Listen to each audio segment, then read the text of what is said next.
The Monster of Gotham. This video is purely for entertainment and does not infringe on copyrights or laws. The rights to the novel and image belong to the original author. We do not claim ownership.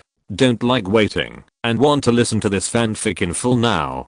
Subscribe to our Patreon, where you'll find the best fanfics. Chapter 1. Batman shoots. Thick dark clouds, like a quilt, completely covered the city, blocking the moon and stars outside. The wind on the roof was very cool. The decayed neon lights passed through the broken tubes, and the night wind mixed with the smell of alcohol. Even standing on the roof of a building more than 100 meters high, one could easily smell the unique rotten smell of the city. Lizu gently withdrew his right foot. The sole of his foot probed the edge of the building. Rustle, the sand on the roof, was rubbed off from the building as he withdrew his foot and fell into the abyss of 100 meters. A black shadow flashed before his eyes and quickly merged into the night. Lizu lowered his head and saw the 100-meter abyss behind him through his red socks on the left and blue socks on the right. He wanted to take 2 steps forward to get himself into a safe range, but the blood-red eyes in the dark, like a cheetah, locked his figure tightly. As long as he moved his body, he would definitely pounce out.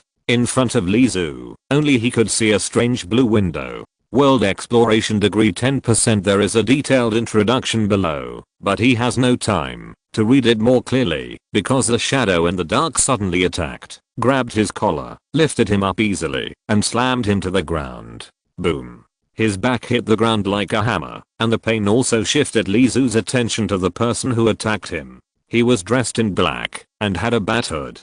The black bat cape dragged on the ground. Batman. It is not difficult to see from Batman's series of actions against him that he is now in a hostile relationship with Batman. At least Batman never kills people. Lizu breathed a sigh of relief and was glad that he could save his life. But Batman's next move made his heart, which was originally intended to relax, be pulled up again. Batman actually raised his hand, pulled out a pistol from his waist, and pointed it at Lizu's head. "Boy, tell me where the Joker is." "Joker?" Lizu spoke English, which was relatively unfamiliar to him, but in the next moment, bang, the bullet hit the ground by brushing Lizu's head and bounced off with a ding. The hot air brushed against his ears. Lizu was sure that his cheek was bleeding. "Where is the Joker?" Batman bent down and grabbed Lizu. His arms were as thick as an adult's thigh, so it was not difficult to lift Lizu. With a twist of his waist, Lizu was lifted up and hung on the 100-meter cliff. Lizu kicked twice in the air, his feet hanging in the air. Through the yellow leather shoes with mud hanging on them, he could see ant-sized cars passing by. Looking up again, looking at the figure wrapped in black, Lizu said with some embarrassment, "I actually want to tell you, but you have to believe me, I really don't know. You bunch of lunatics." Batman seemed to have known Lizu's answer in advance and suddenly loosened his right hand. The feeling of weightlessness came. Lizu couldn't help but scream, and his body began to fall rapidly. Batman did not put any protective measures on him. He could see the surrounding buildings rising from the ground with his own eyes, and after trying to turn around, what was waiting for him was the ground that kept getting closer, falling from a height of 100 meters, and then being smashed into a paste. This is the only result he can think of, but at that moment, a pair of steel arms with a slight upward thrust caught Lizu. In an instant, all the downward force on his body was buffered, and he flew to the roof. Boom. The iron foot hit the roof, and Batman, who was about to leave, paused and stopped. "Can't you change your way?" asked the Iron Man who rescued Lizu. After Lizu was put down, he was able to see the other person's appearance clearly. The whole body was wrapped in metal, and only half of the side face was exposed. Cyborg, Victor Stone. An extremely powerful superhero. The other party is naturally the nightmare of all villains, and these villains may include Lizu himself. That is their final destination, Cyborg. Batman didn't seem surprised that Cyborg saved Lizu, or he didn't care about Lizu's life or death at all. "Your name is Cyborg?" Lizu asked with some surprise. "We are not interested in talking to you about this now. Can you just stand there and wait for the police car?" Cyborg asked. Lizu nodded very cooperatively. "I'm happy to do that." Compared to being with Batman and Cyborg, he now hopes to hide in a safe prison for a while. And from the few words just now, it is not difficult to find that he seems to be following the Joker. Aren't you going to ask me how to find you? Cyborg asked. Thermal sensing, electronically controlled hearing. After connecting to your satellite, you can know everything about Gotham. Batman said with some annoyance. Obviously he didn't like others to interfere in his territory. It's simpler than that. It's night in Gotham now. You are hunting, and the place where you deal with the prey in the end is always here. Cyborg paused, looked outside the building, and his eyes instantly crossed a distance of 100 meters and saw the alley full of garbage. An alley that you remember deeply. Of course, I'm not here to complain about you, Cyborg said. It's just that we need your help now. Cyborg raised his hand and released a strange light. When Lizu came to his senses, he found himself surrounded by superheroes. The winged Hawkman and the half-grown children standing together were not hard to guess. They must be Shazam's family. The red-skinned Green Lantern Abunsu, Captain Cold, Elemental Girl. Even though their equipment was different from what he expected, it was not difficult for Lizu to guess the identities of these people because of their iconic clothes. They were all supervillains or superheroes, and they gathered together because of something. Now everyone who has decided to stand up is here, the cyborg said. Let's start the vote. Who is willing to fight with me? The crowd chattered, and Lizu stood at the edge, watching the superheroes who only existed on the screen and in comics, arguing like they were buying vegetables in the market. Sorry, we don't agree. The boy with the cane stretched out his hand and said, maybe we need one more vote. Eugene, does your wisdom of Solomon tell us what to do? The boy Eugene, holding his glasses, said calmly, you can ask our hero. Yes. The children seemed to have found a tacit understanding. Shazam! They shouted in unison, and were wrapped in lightning. When the lightning disappeared, a strong man wearing a red battle suit with a lightning logo on his chest replaced the 6 children. Superhero Shazam! What Lizu saw today was definitely more exciting than his entire life. Wonder Woman has left a deep impression on me, and now it's time to return the favor. Thunder Shazam said viciously, and the anger in his eyes almost turned into substance and burst out. With Shazam's joining, the group seemed even more excited. I won't join. Batman threw out a rope and wandered away.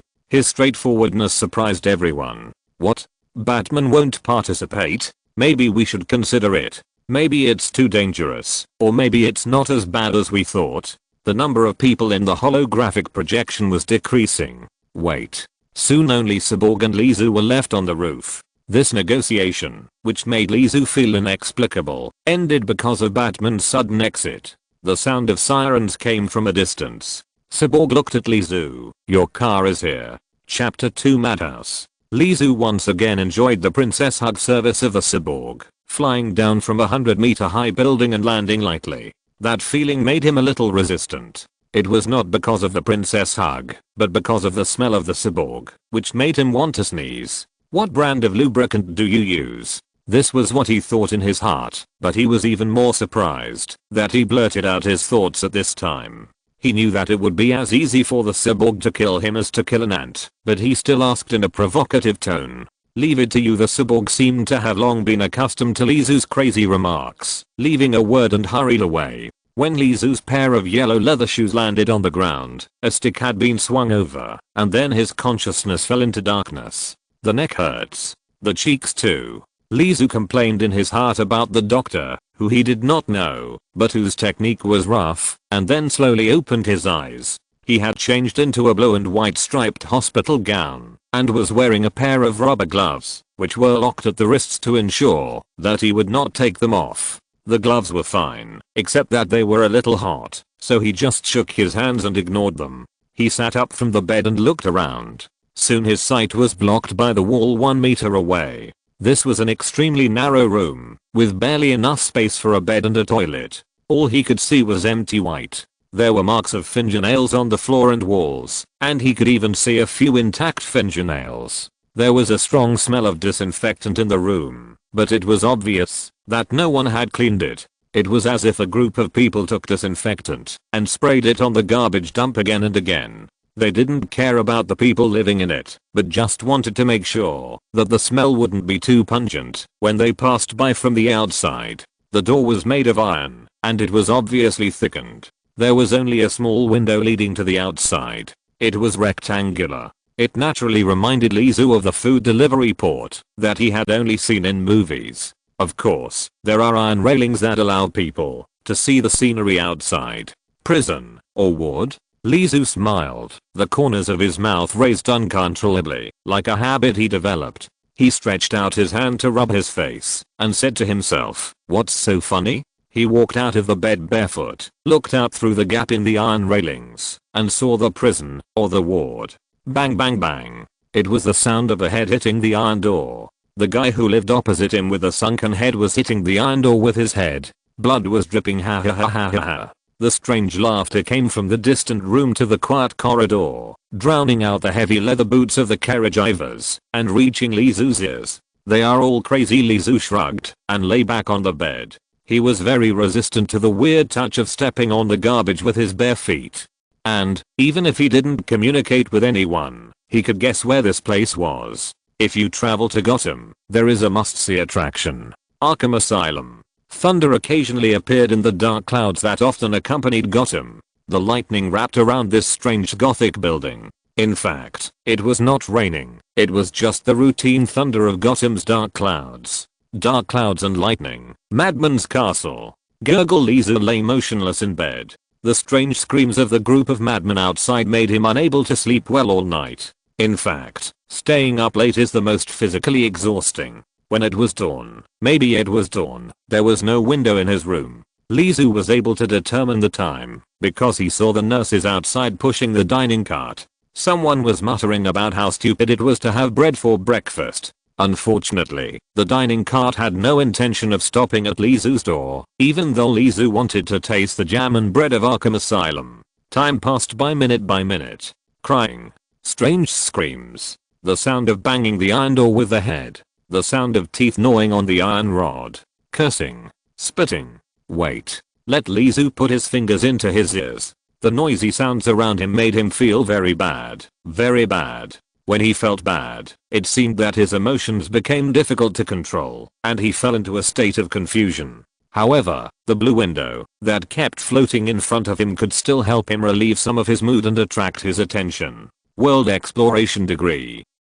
10% space-time gate. Cooling. 1720 14 meters. 23s. Summoning item box. Basic. 1%. Toyization. Mastered. 19%. Li Zhu looked at the information above, trying to find something that could help him live more easily in this weird place. Bang. Clack. Clack. The iron door was pushed open, and a pair of Oxford leather shoes stepped in, stepping on the nail ground that made Li Zhu very nauseous. "You seem to be troubled. Did their laughter disturb your rest?"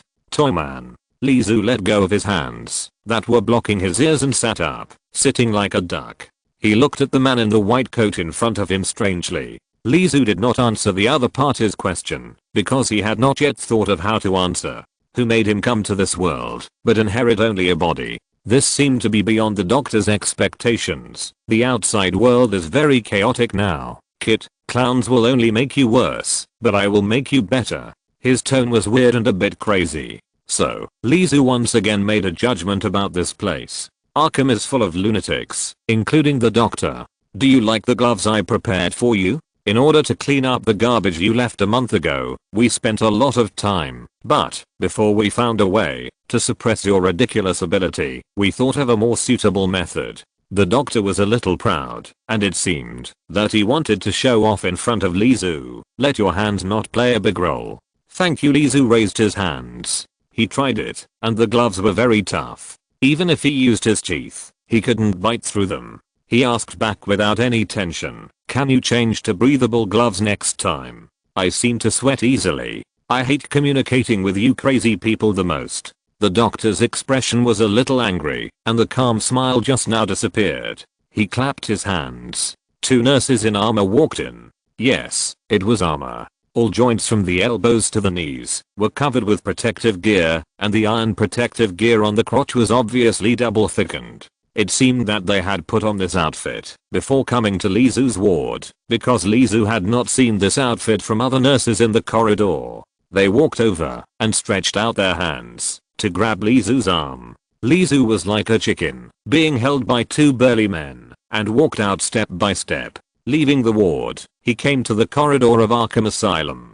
Free movement is prohibited here, or it may be that free movement is prohibited in the area where Lee Zoo is located, and each criminal can only stay in his own small room. In the corridor, apart from creepy strange laughter, roars, etc., there are only voice-controlled lights that light up with the footsteps. "Hey, what are your names?" Lee Zoo asked the two strong nurses who were escorting him, as if he wanted to ease the heavy atmosphere of this place. But the two nurses were like dumb. The doctor walking in front turned around and said, "Don't think I can't understand your thoughts, Toyman. What about you, doctor, what's your name?" Lee Zoo ignored the other's expression.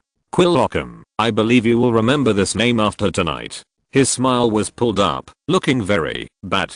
The voice-activated lights in the corridor were a little damaged and began to flicker uncontrollably when the four people passed by. Boom. Boom. Boom. Exclamation mark.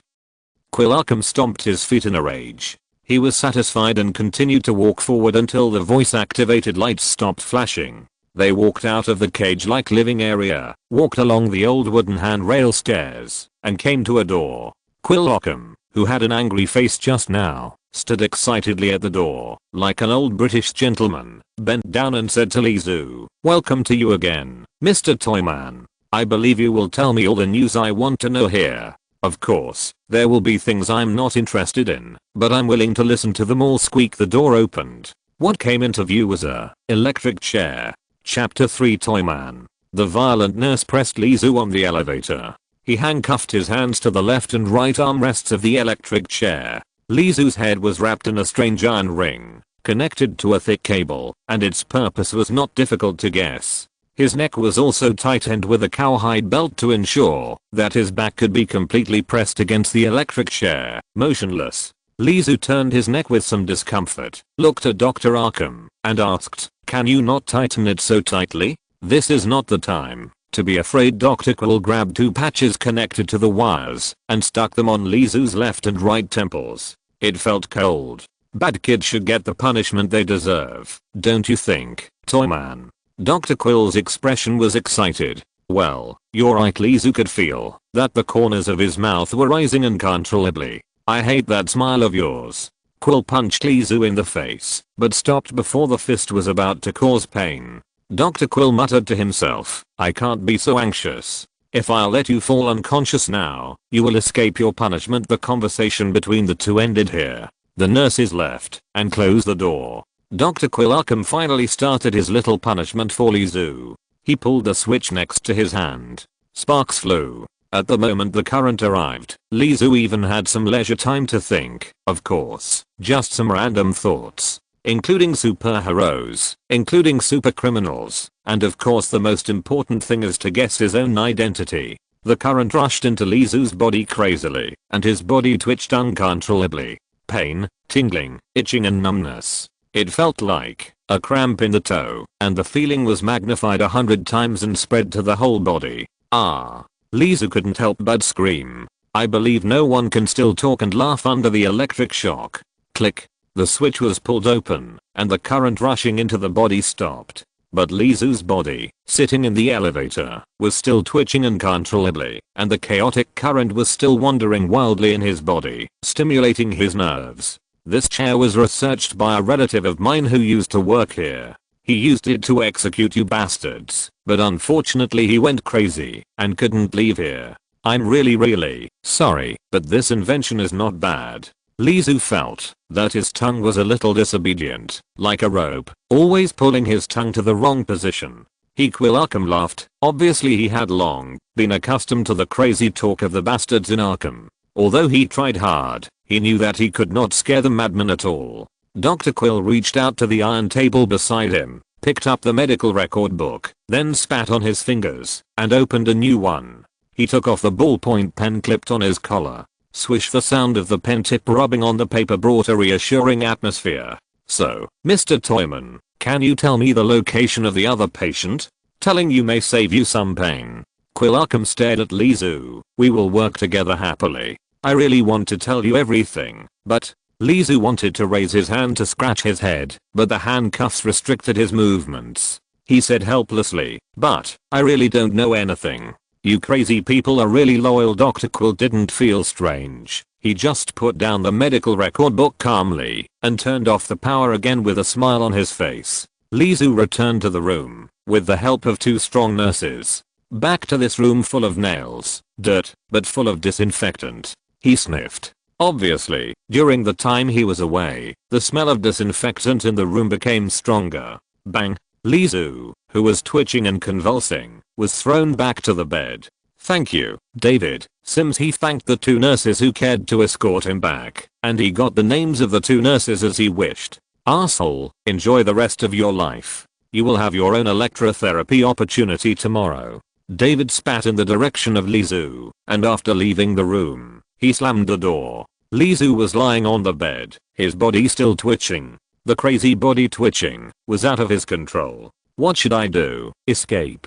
He muttered, looking at their expressions. The solution seems to be to take off this pair of gloves. Next to the electrotherapy room, in Dr. Arkham's office. Bang! The medical record was slammed heavily on the table, and Dr. Quill sat back in the chair, as if he had lost all his strength. If we can catch the Joker and cure her, Arkham will definitely get academic recognition from all walks of life. But these crazy people don't know how to cooperate at all. I should at least find out what the bastard Toyman is afraid of. Electric shock is painful, but no patient here is afraid. Compared with torture, crazy people may be afraid of death. Living is the only inalienable right of crazy people. The wind blowing in from the central air conditioner gently lifted the medical record. Finally, it stopped at the page of Lizu. Toyman hobbies, collecting all kinds of weird doll toys. Mental condition, long-term contact with clowns, mental confusion. Moderately dangerous, has the ability to turn objects he touches into toys. Hiccup. Lizu patted his chest and stuffed the heart-shaped toast he had bitten out with his teeth into his mouth. The toast filled his mouth, and he puffed his cheeks and muttered, "Thank you, Sims, you look much friendlier than David after the electrotherapy." Lizu finally got his late breakfast. With energy filled in his stomach, Lizu's body spasms seemed to be relieved a little. Karajiva Sims glared at Lizu with disgust, pulled the dining cart, and left quickly. Bang! The iron door was closed again. Karajiva Sims hated to come into contact with these lunatics. As long as he completed his task, he wished he could run away as far as possible, and as far as he could. Ugh! A mouthful of toast was spit out. Lizu searched in his vomit, and found a small piece of iron. He found it on Sim's rusty food truck and secretly hid it in the last bite of toast. Toy people can't free their hands. Why do you forget such an important thing? Sims, you are really careless. He gently rubbed his gloves with a rusty iron piece as big as a thumbnail. Squeak, squeak. The strange sound blended into the chaotic environment, but it was unexpectedly harmonious. The passing nurse was not surprised, and just glared at him with disgust. The material of this glove is really special. It's useless to rely on teeth. The material of the glove was beyond Lizu's imagination. Perhaps a piece of iron sheet would be easier to scratch than this. But recalling what Dr. Quill Arkham said, this glove seemed to be able to control his special power. Time passed by minute. The sky outside could not be seen in the ward. Du could only calculate from the countdown on the panel that he had been cutting with the iron piece for 4 hours. Finally, the glove was cut open, revealing Lizu's palm, and a strong smell of sweat. Well, that's enough. Lizu's palm touched the special lock on his wrist, and slowly focused his attention. Of course, from the perspective of others, he seemed to be constipated while sitting on the bed. A strange scene happened immediately. The special metal lock slowly changed after touching Lizu's palm, turning into another material. Chapter 4 Prison Break 1. The solid lock became a flexible plastic, and the gloves were easily removed. He wiped the sweat off his hands on his hospital gown. It's really inhumane, my hands are all peeling from sweat. Then, it's time to escape now. He looked at the panel that only he could see. Time and space gate, cooling down, 1714 H 26 meters, 13s. Leave here, find a place to hide. No matter where to go, it's better than being beaten by a group of superheroes every day. If it weren't for the crazy doctor who loved electrotherapy, Lizu really didn't want to leave Arkham. The outside world would seem more dangerous than here, not to mention that Batman would kill people. and the Joker is definitely not a good boss. With a plan in mind, Lizu walked to the iron door. He grabbed the iron door with both hands and activated his ability. The material of the iron door changed visibly. With his palm touching the point as the center, it spread to the surroundings.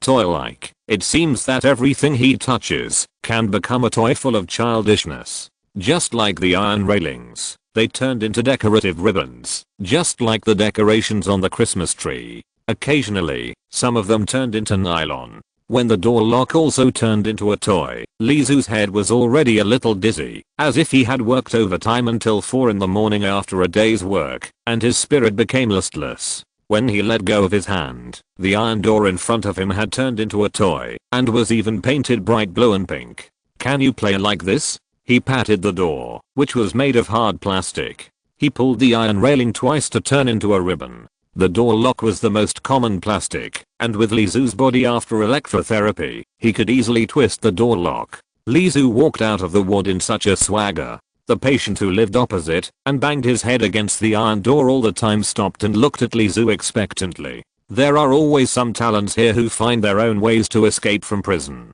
and the friendship between them can allow one person to take others with him when escaping from prison. Of course, the greater role of friendship is to serve as cannon fodder and attract attention. But there are always people who can escape in the chaos, and everyone thinks that they will not become cannon fodder as long as you run faster than your companions. "Let me out.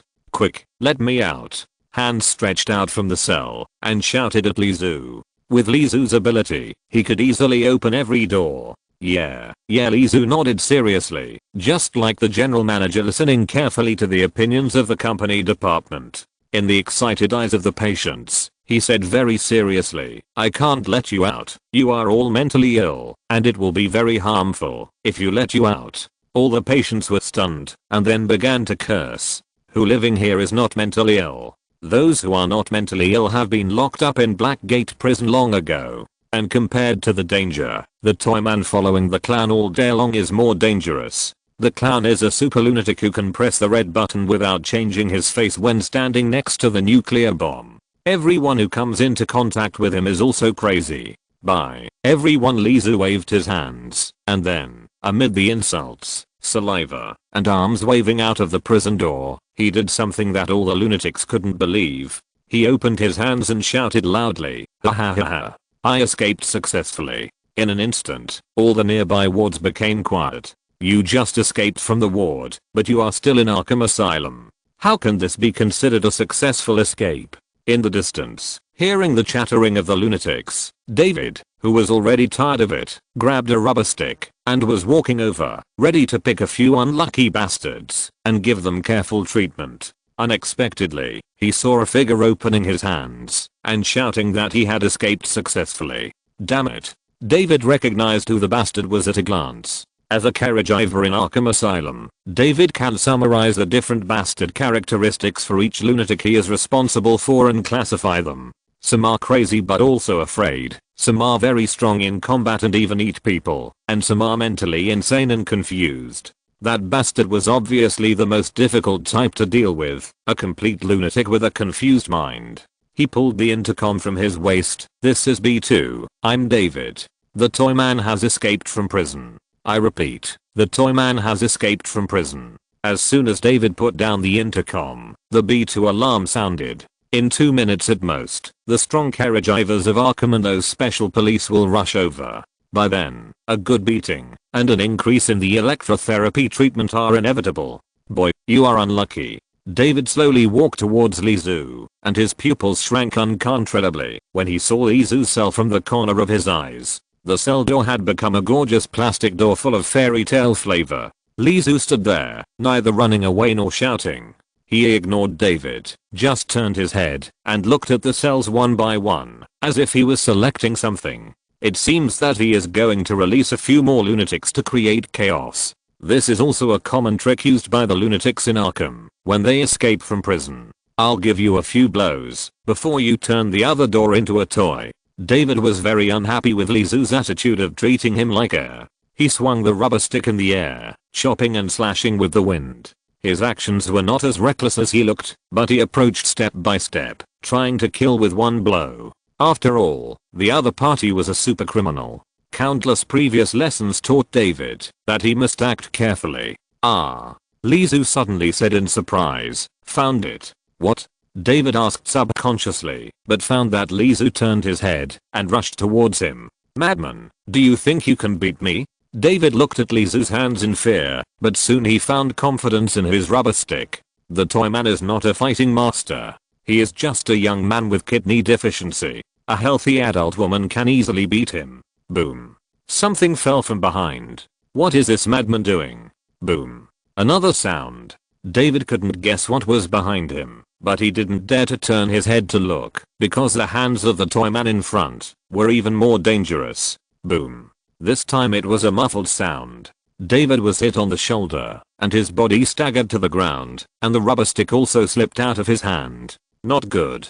David's heart skipped a beat. When he staggered, he saw a big box behind him. But why did a box make 3 noises? It was obviously the box that hit his shoulder just now. Although the box was not heavy, it would make him lose his balance when it hit him. Oh, I finally hit it. Lizu bent down to pick up the rubber stick and walked to David step by step. Before David was ready to get up and fight back, he decisively hit him with a stick and knocked him unconscious. Okay, keys.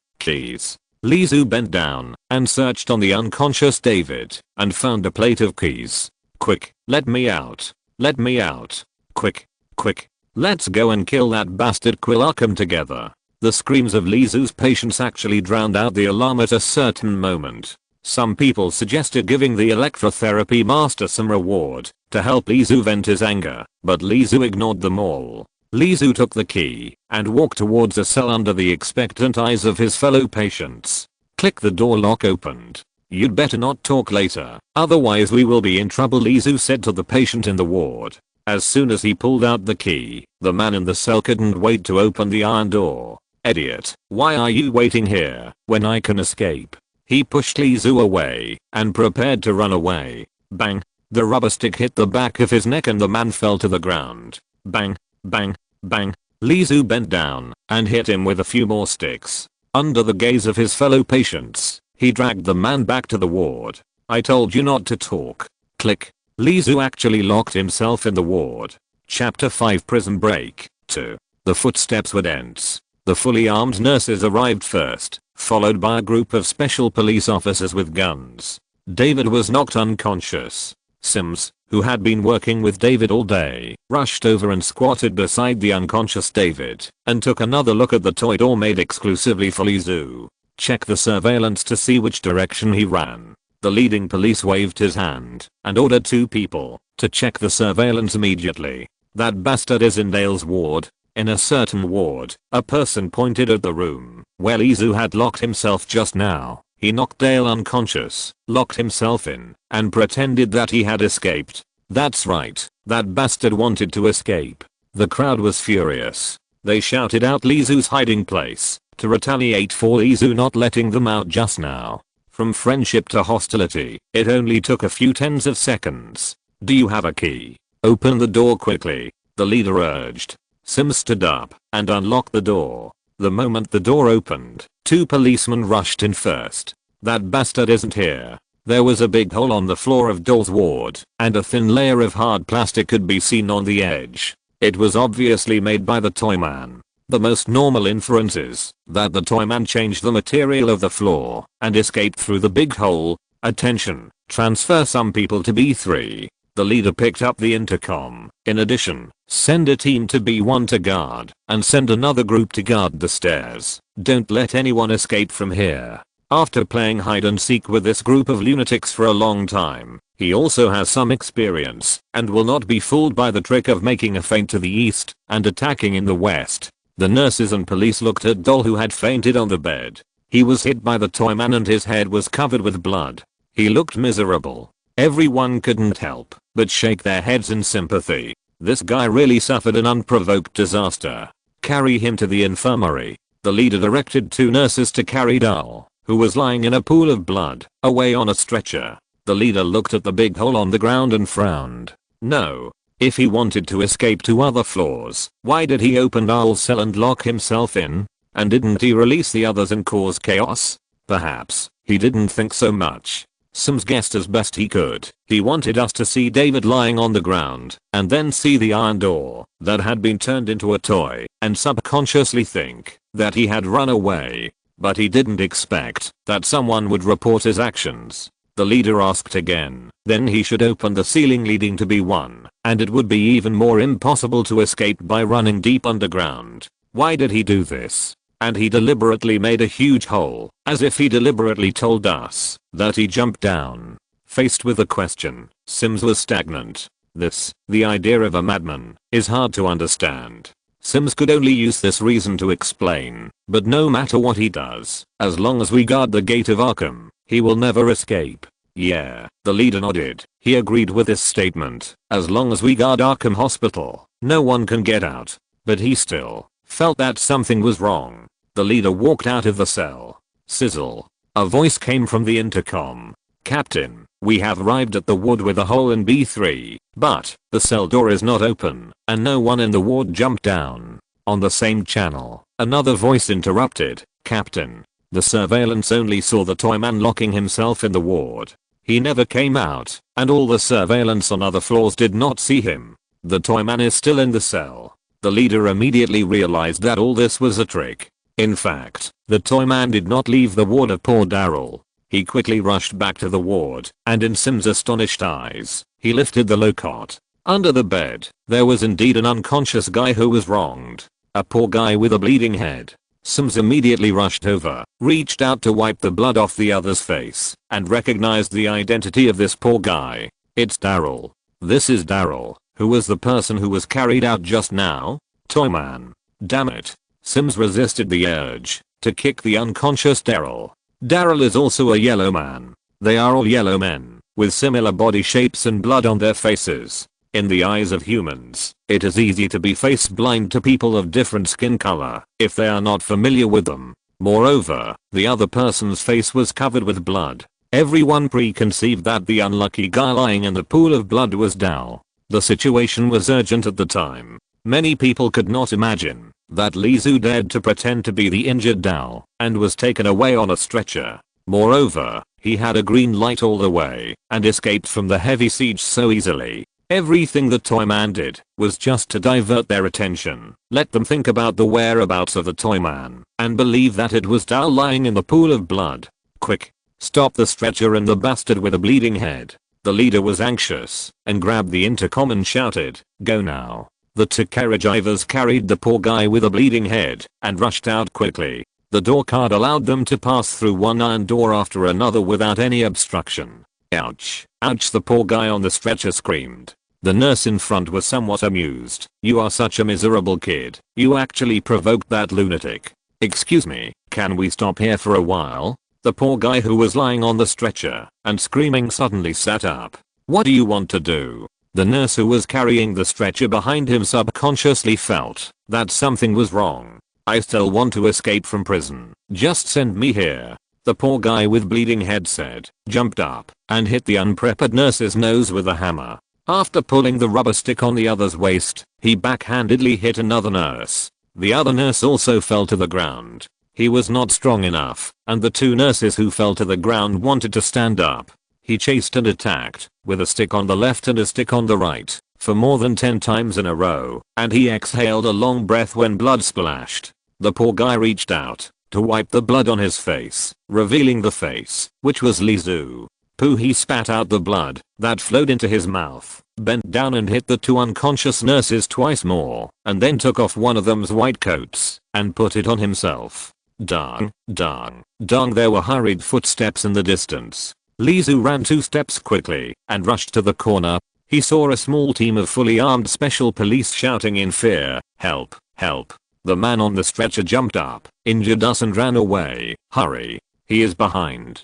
He pointed to the corner and quickly approached the police team. The police in the team also quickened their pace to prevent the madman from causing more trouble. "Wait." The team leader raised the muzzle of his gun to stop Lizu in a white coat. "What's your name? Why are you guys so vigilant?" Lizu raised his hands helplessly, as if he would be too lazy to pretend, as long as the other party recognized his identity. "We have found the guy who escaped from prison." The team leader put the muzzle of the gun against Lizu's chest and at the same time lowered his head and whispered to the intercom, "We will catch him back immediately." On the other end of the intercom, the team leader heard the report from his men. "Okay, we have caught that bastard." He breathed a sigh of relief. "Tell them not to get close to the toy man." Sims suddenly shouted excitedly. "What?" The team leader turned to Sims in confusion, wanting to hear his explanation. "If a person is touched by him, they will turn into a toy." At the same time, a scream came from the intercom. My hand turned into." Boom. Everyone's heart skipped a beat. Chapter 6 Prison Break 3. My hand. A very horrifying scene. Lizu suddenly grabbed the team leader's hand while he was distracting his attention and talking. In just a moment, the team leader's right hand holding the gun turned into plastic. When Lizu grabbed and shook it, his hand also followed and shook softly, shaking left and right.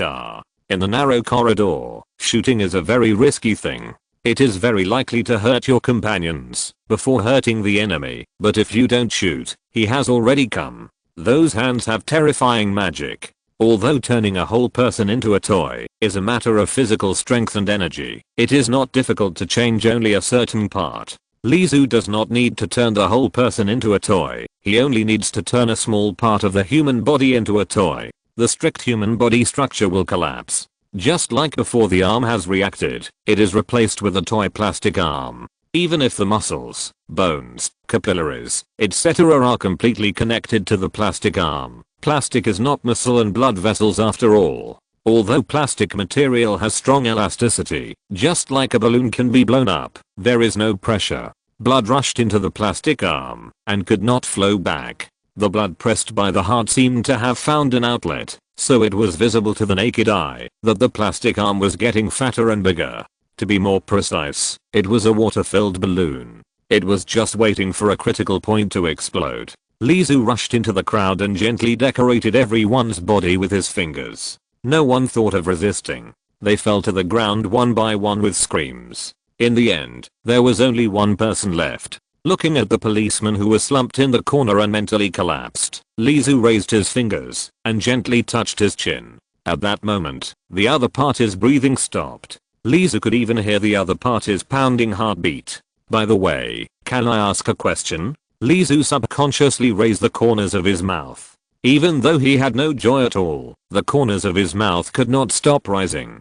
Lizu stretched out his hand uncomfortably and suppressed his smile. But he himself could not understand that the forced smile and the serious twisted expression made people feel even more crazy. "Please tell me." 5 minutes later, a small group of fully armed people rushed over in a hurry. They saw the entire team collapsed on the ground, completely losing their fighting power. There was also a special police officer who was stripped naked.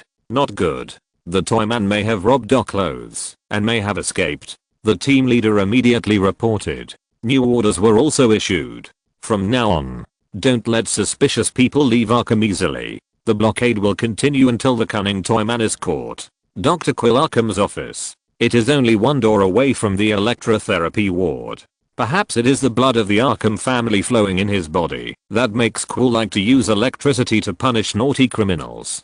The only right that the mentally ill here have is to live, so he doesn't have to care about human rights. Ding-ling-ling, the old phone rings. Quill Arkham sat up and glanced at the information on the table that happened to be open to the page of Toyman. He frowned and answered the phone. "I'm Quill Arkham. What's the matter?" "This is David." The voice on the other end of the phone was a little panicked. "Toyman escaped from prison, Doctor." "Toyman? Oh, that unlovable patient." Quill didn't care. Arkham Asylum did often have lunatics escape, but they would soon find out that only the asylum was their only destination. "You'd better call the dean about this matter." "Why call me?" He was just a psychiatrist, and his job was to help patients unblock their hearts. Someone escaped from prison, but it was not his business. Bang bang bang. After the knock on the door, a special police officer pushed the door and walked in. Quill turned his head and raised his hand to the man, indicating that the other party should wait for him to finish the call. The special police nodded, closed the door with his backhand, and walked slowly. Quill Arkham continued to speak on the phone. "Okay, I have something else to do. If there is nothing else, don't bother me anymore." "Dr. Quill." We found that the direction the toy man went to might be your office, and he stole a police uniform. He might disguise himself as a policeman. Okay, I know. Quill Arkham glanced at the figure approaching from the corner of his eye, took a deep breath, and forced his heartbeat to suppress. What do you want to see me for? He asked the person at the door, but did not hang up the phone. The special police officer raised his head, and half of his face was covered with dried blood. It's me, Dr. Toyman. Quill Arkham's heart twitched. He shouted the other party's name loudly, and informed David on the other end of the phone that the Toyman had come to his office. Toyman Lizu, who was wearing a police uniform, nodded vigorously. He slowly walked towards Dr. Quill, with a full ammunition rifle in his hand. What do you want? In Arkham B2, David, a caregiver who had just woken up, was explaining his experience before he fell into a coma. The leader of the special police came over and asked, "You said that a big box fell from the sky and knocked you down." He had already looked for it, and there was no box nearby. There was not even any wood residue. They suspected that David had some mental problems. The special police secretly made a note in their hearts that they would conduct a psychological evaluation on this caregiver. People who have been working here will inevitably be affected by lunatics. That's right. David nodded. In addition to being able to turn people into toys, this guy has other terrible abilities. We just received news that the Toyman is heading towards the psychological counseling room on the east side of B2. A policeman trotted over to report the situation. David was shocked. The psychological counseling room, which is also an electrotherapy room, is obviously the office of Dr. Quill Arkham. The Toyman's target is Dr. Quill Arkham. He stood up suddenly, rushed to the restroom quickly, and made a phone call. The call was to Quill Arkham. "This is David. The Toyman has escaped from prison. Doctor, we found that the direction the Toyman went to might be your office, and he stole a police uniform. He might disguise himself as a police officer. Dr. Quill." David waited quietly. The voice of Dr. Quill Arkham on the other end of the phone sounded very calm. Until Toyman. This name appeared. Then there was Dr. Quill's panicked voice. What do you want? David immediately rushed out of the lounge and shouted to the special police outside. "Quick, the Toyman has arrived at Dr. Quill's office. What do you want?" Quill Arkham never thought that one day he would lie on this chair. This is his favorite punishment toy. Electric chair. Lizu thoughtfully helped Quill Arkham put on the helmet and adjusted the pleated collar for him. "Doctor, I'm different from those crazy people," he said, sitting on the chair that should have belonged to Quill Arkham, and picked up the medical record book. He spat on his fingers, picked up a piece of paper, took the pen from Quill Arkham's chest, and wrote quickly. Of course, it was Chinese characters. Quill Arkham mental condition, normal, temporary, danger level, high. After scribbling a few words and signing Toyman in the place of attending physician, Lizu reached for the switch. "I'm different from those crazy people. I hold grudges." Snap. The switch closed, and the current came. Chapter 7 Prison Break 4. 2 minutes later, Lizu pulled the switch and the current stopped. Dr. Quill Arkham on the electric chair was already foaming at the mouth. His body was twitching, and his eyes were rolling up. "What's going on?" Lizu was very curious. Why is the degree of world exploration still 10%? Doesn't exploring Arkham Asylum count as exploration? As he said that, he turned off the switch again. Dr. Quill, who was about to breathe a sigh of relief, fell into crazy convulsions again. He was very considerate and pulled the switch off a minute later. At this time, Dr. Quill Arkham was already incontinent, and the office smelled pungent. Lizu fanned the air in front of his nose with some disgust and said, "It's time to escape from prison." He took off his police uniform, washed off the blood on his face in the electrotherapy room, put on the white coat he was wearing, and slowly walked out of the electrotherapy room called Psychological Counseling Room. A small team of special police officers came towards him. Lizu stood aside and waited for the team to pass. The leading police officer also nodded and greeted him in a friendly manner, which was very friendly. Lizu walked slowly towards the elevator. He pressed the up button. A few seconds later, ding, the cage-like elevator door opened, and a small team of fully armed special police officers stood inside. accompanied by 2 doctors and a nurse. They were guarding a patient who was completely tied to an iron frame with his hands, feet, and even his mouth locked. When the other party saw Lizu, he snorted and exhaled. He was very excited. Obviously he knew Lizu. Lizu walked into the elevator calmly and pressed the button for the first floor. The elevator door closed. But the elevator was slowly going up. The atmosphere was depressing. People who have lived in Arkham Asylum for a long time are easily affected by the environment and become nervous. This guy looks dishonest, Lizu said indifferently, breaking the silence. Woo woo woo. The guy was still twisting wildly, but the iron handcuffs and cowhide belts pulled him back to the iron frame with excellent toughness. Unable to break free, he still stared at Lizu with his eyes that were about to spit fire. Yeah, catching this bastard wasted a lot of our time, one of the fully armed policemen said, half jokingly and half relievedly. It's been a troublesome time recently. The nurse next to him hugged her shoulders in fear. It's been so long since the Third World War started. Maybe Atlantis and Paradise Island will soon attack Gotham. Lizu's pupils flickered, but in this dim elevator, no one would notice the shaking in his eyes.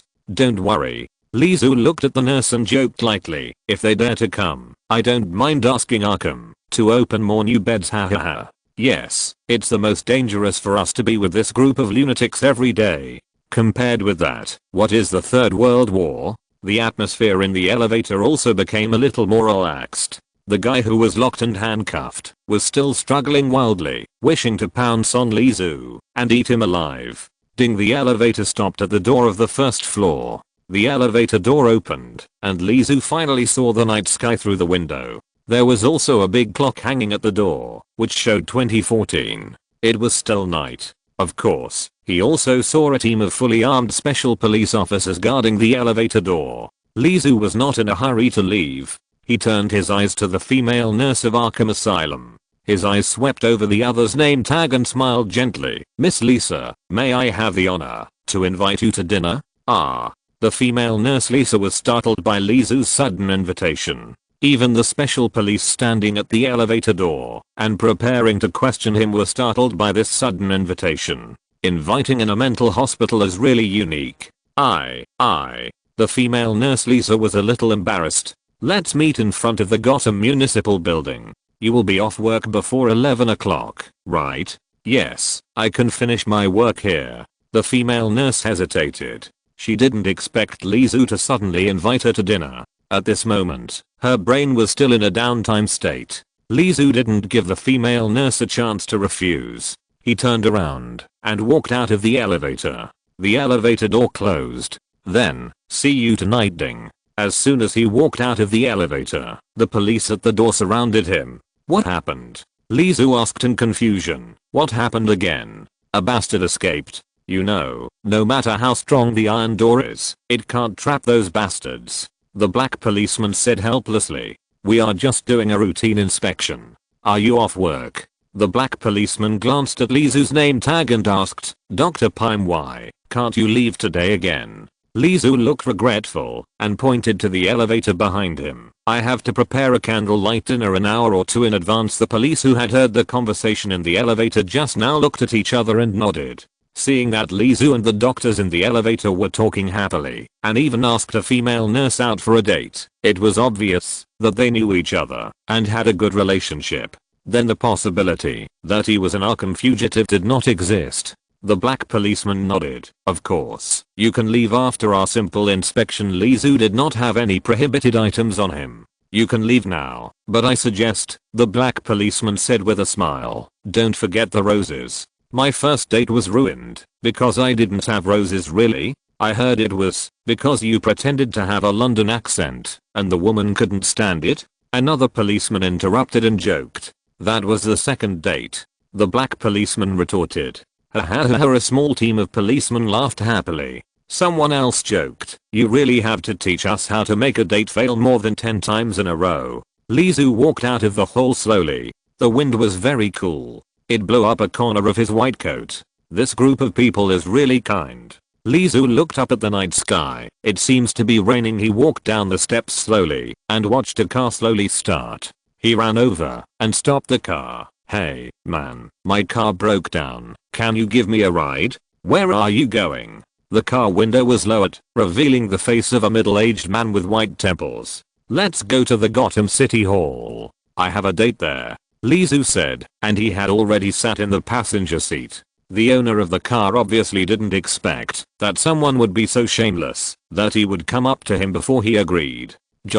I'm on my way. After driving a long way, the car passed through the heavily guarded gate of Arkham Asylum. The prison that looked like a ghost castle was right behind him, being left farther and farther behind. Lizu's tense body relaxed. He found that his mental state was sometimes out of control, and he often had wild ideas. The atmosphere in the car was a bit dull. From the window, you can see that there are more buildings on both sides of the road. The street lights are getting brighter and brighter. They are going from the outskirts of Arkham to the city. Are you new here? The man in the driver's seat wanted to break the dullness in the car. Well, yes. Lizu nodded. What's your name? The man curiously poked his head, looked at Lizu's name tag, and said, I have worked in Arkham for more than 5 years. For a young man like you, the best destination is definitely not here. Pimecoland? Squeak! Exclamation mark. The car braked suddenly. The atmosphere in the car, which was about to warm up, suddenly dropped to freezing point. Lizu turned his head, looked at the other party with a dangerous look, and asked grimly, you know Pimecoland, right?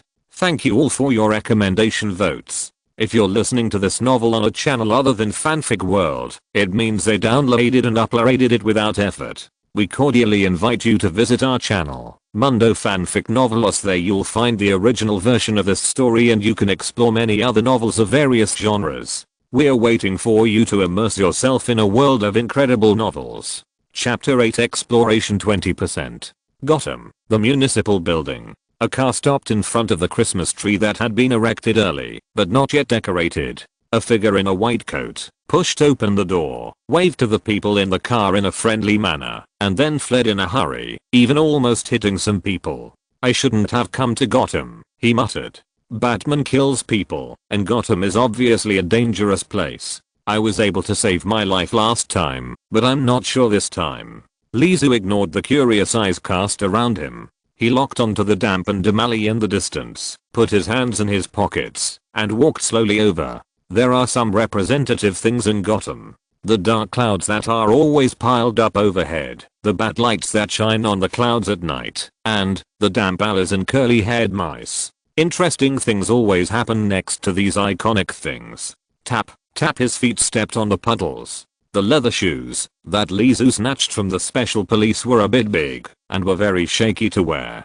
Before he arrived, there were already residents here. The thug with a coxcomb haircut, wearing a leather jacket with his arms exposed, and a punk decoration with metal barbs on his shoulders. There were 2 others curled up in the garbage, holding a few bottles of high-end liquor in their arms. The 3 were obviously the owners of this alley, and the homeless people at the bottom of the city. And the pile of garbage was all high-end ladies' handbags, briefcases, high-end shoes, etc. It was not difficult to guess the business scope of this group of people. Robbery accidentally walked into this humid hell canary. Where did this kid come from? The white man with the coxcomb haircut took 2 steps to Lizu, staring down at him with a pair of bull eyes. A strong smell of alcohol came out of his nose. Pan, use your fist to knock this kid's front teeth out.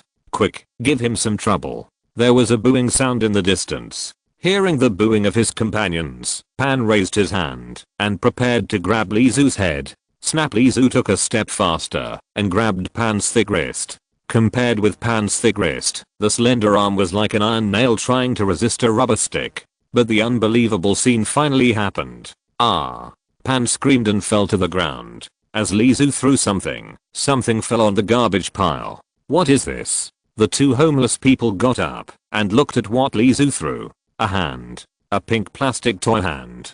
Haha, kid, if you want to scare people, at least make one that looks real. A homeless person reached out and picked up the pink plastic hand and shook it. It's obviously fake. Yeah, Pan. Stop pretending.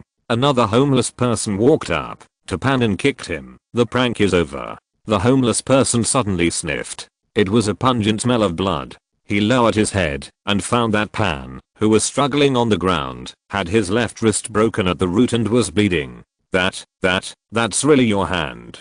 The homeless person sat down on the ground with a thump. The curly-haired mouse under his, but was unable to dodge, and was crushed by him. The dying squeak sound, mixed with panned screams, resounded throughout the alley. Lizu suddenly took a step forward, which made the three people tumble and crawl back. In their eyes, Lizu, who could turn people into toys, was the most terrifying. I remember, he is a toy man. He is a toy man. One of the homeless people pointed at Lizu and shouted, "What? It's him. Isn't he imprisoned in Arkham? Super criminals are not in the same league as ordinary gangsters." Lizu walked straight to the pile of garbage and picked up a green fork-tail suit. "You don't want these things, right? You can take them all. Take them all. It doesn't matter." The three people waved their 5 hands in unison. The three people almost vomited blood. He came here with murderous intent, but his target was the garbage they didn't want.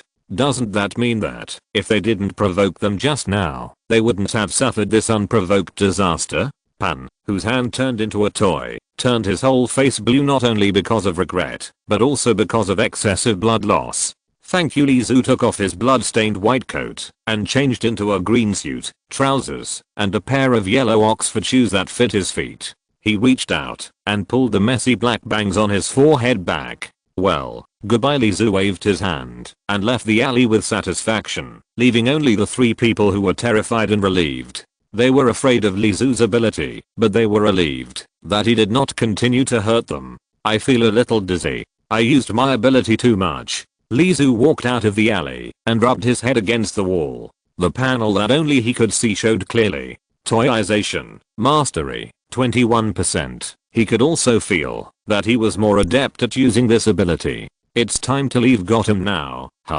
Lizu was about to set off and find a place to hide, but the numbers on the panel that kept jumping attracted his attention. World Exploration Degree 11%. The World Exploration Degree that had been staying at 10% suddenly jumped up. Then, 12%, 13%, 14%, 15%. It stopped at 18%. He just stood there motionless. He couldn't figure out what was going on. Why not? The corners of his mouth curled up again. His clear eyes began to become crazy. He shouted at the top of his voice, "Don't move. If anyone moves, I will shoot him. Ah. Help." The people of Gotham were like frightened birds. When they heard the word shoot, they didn't consider the authenticity, but fled in all directions at the first time. In this crowd, a figure in a yellow leather jacket squeezed through the crowd and rushed over quickly, punching Lizu in the face. Bang. A solid punch. Lizu wanted to dodge, but the other party obviously practiced fighting skills and used a punch to shut his mouth successfully. His back touched the ground, his mouth was salty, and his teeth were still a little loose. But Lizu laughed loudly. His crazy actions made others fearful. But the young man who knocked Lizu to the ground with a punch seemed to be used to it. The reason for his happiness was the young man in front of him. After the other party punched him, his world exploration degree increased rapidly and reached 20% in the blink of an eye. Bang, it was like something fell into an empty wooden box. Reaching 20% obviously made him gain something, and the thing was most likely placed in the prop box he could summon. The jumping of numbers has not ended yet. 21%, 22%, 23%. When it stopped at 26%, Lizu felt a little regretful. He still wanted to understand what he would get at 30%. However, it was as if a flash of inspiration flashed in his mind, and he obviously had a new guess about the world exploration degree. Lizu stretched out his right hand and tried to turn the person in front of him into a toy. Bang! The young man's elbow hit the inside of Lizu's arm, interrupting his movement and accidentally avoiding himself from falling into hell. Chapter 9 Gifts. Superb fighting skills. Very strong and superb reaction speed. Lizu's hands seemed to be a burden. No matter which direction he attacked from, he would be seen through and blocked by the opponent, and he could not touch the opponent at all. The last person who made him so powerless to resist was Batman. "You'd better wait here for the police." The young man punched Lizu in the stomach and watched Lizu curl up in pain, then stood up. "I don't have time to waste on you now." After saying that, the young man quickly stood up and left. The panicked crowd calmed down and formed a circle, to look at Li Zhu lying on the ground with his limbs stretched out. Someone had already called the police. "Sir, are you okay?" A cautious voice came from the side. The person was still holding a mobile phone in his hand. It was obvious that he had called the police just now. Maybe he didn't expect that Li Zhu, who was knocked to the ground, could be so sober. Asking about concern in advance was a bit of a cover-up. "Thank you for your concern." Li Zhu sat up from the ground. Judging from the degree of his body shaking, it was obvious that the punch from the young man just now had caused him a lot of pain. Li Zhu supported the ground with his right palm and climbed up with difficulty in a half squat. He staggered out, and the crowd automatically made way for him. In Gotham, never mess with a guy who looks abnormal. The police are coming. So what? Are there any brave people among you who stand up and knock Li Zhu to the ground again? In Gotham, the most important thing is not to mess with a guy who looks mentally abnormal. Where to go now? Li Zhu had lost the trace of the young man just now, and also lost the key information about this world. "You are so nosy, you must be a superhero, but how can I get you out again?" He thought of the patron saint of this city, the Batman who can shoot and kill people. His heart couldn't help but beat wildly. Maybe there was fear, but there must be excitement. The faster the heartbeat, the more excited it is. The rain was dripping. It started falling 10 minutes ago. Under the dark clouds, the eaves of the towering buildings dripped with strings of water drops. Black high heels stepped on the shallow water, and the black umbrella blocked the continuous raindrops. People were in a hurry, just as dull as this black city. Among them, the figure wearing a green suit and yellow Oxford leather shoes looked very awkward, like a neon light that broke into a silent movie. Everywhere he looked out of tune with this city. Li Zhu stood at the door of the bank, watching the rain fall and immerse the city in complete silence. The security guard at the door stared at Li Zhu with his eyes fixed, and his right hand holding the rubber stick was sweating. He whispered something into the intercom. His voice was very low, mixed with heavy breathing. "In this city, anyone who behaves strangely will be labeled as extremely dangerous. Only here, weirdos are scarier than drunks in the alleys, more terrifying than robbers with guns. In Gotham City, anyone who behaves unusually is a dangerous person." Li Zhu suddenly turned his head. The security guard at the door was startled.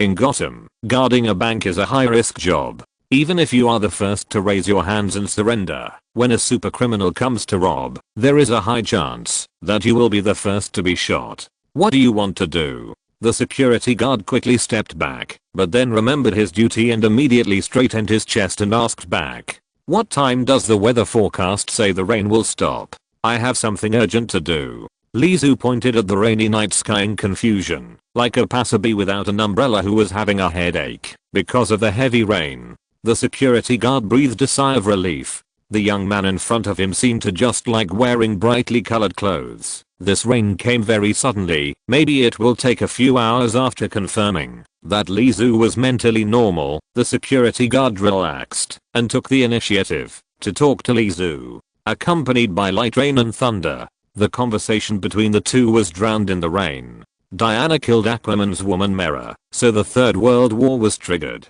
Li Zhu finally had a certain understanding of the world at present. He stroked his chin and nodded seriously. It turned out that the mistress killed the original wife, and then the man and the mistress started a war. "Yes, in front of this group of supermen, we are really small." The security guard also nodded in agreement. "Where is Superman?" Li Zhu asked.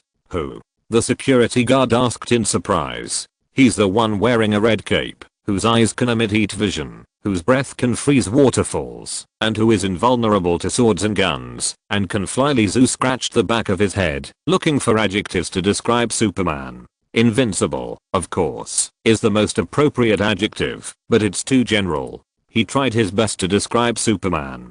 After listening to Li Zhu's introduction, the security guard still looked confused. "I haven't heard of this person. A world without Superman. That's really beep!" Exclamation mark. A car stopped at the door of the bank, and the window of the purple painted sports car was lowered. A grinning girl with twin ponytails and a little excited waved to Li Zhu. Come on up. Me." Li Zhu pointed at himself, a little confused. "Yeah, did you forget that tomorrow is a special day? We agreed to give Ms. Joker a surprise." "Ms. Joker?" He tried to recall that Batman also called the Joker her at that time, but he didn't pay much attention to it at the time. No matter how crazy this world becomes, it seems that he will not be surprised. Lizu waved to the bank security guard. By then he got into the car in the rain. The car drove away, leaving only the dumbfounded bank security guard. Clown. The young man who had been chatting with him for dozens of minutes was actually a madman following the clown. It was like walking in front of the god of death. The security guard collapsed to the ground exhausted. The purple car swayed forward on the rainy street, and the sound of raindrops hitting the window was very loud. Ha ha ha. The girl with twin ponytails turned the steering wheel randomly, like she was playing bumper cars in an amusement park. The passers-by in front found a pair of bright and dazzling headlights coming, and rolled around to avoid them. The stains and muddy water also stained his clothes. Hehe. The girl in the car became even crazier. She didn't care about her car at all, nor did she care about her life. She dared to do a beautiful drift on the narrow road. The reason she did this was just to see a group of passers-by being hit in the face by the dirty water splashed by the car. Where are we going? Lizu couldn't help himself. He suddenly found that his uncontrollable madness was much more normal than the girl in front of him. Bring a gift for Ms. Joker. The girl replied with a grin. What gift? Batman's head. Chapter 10 Flashpoint.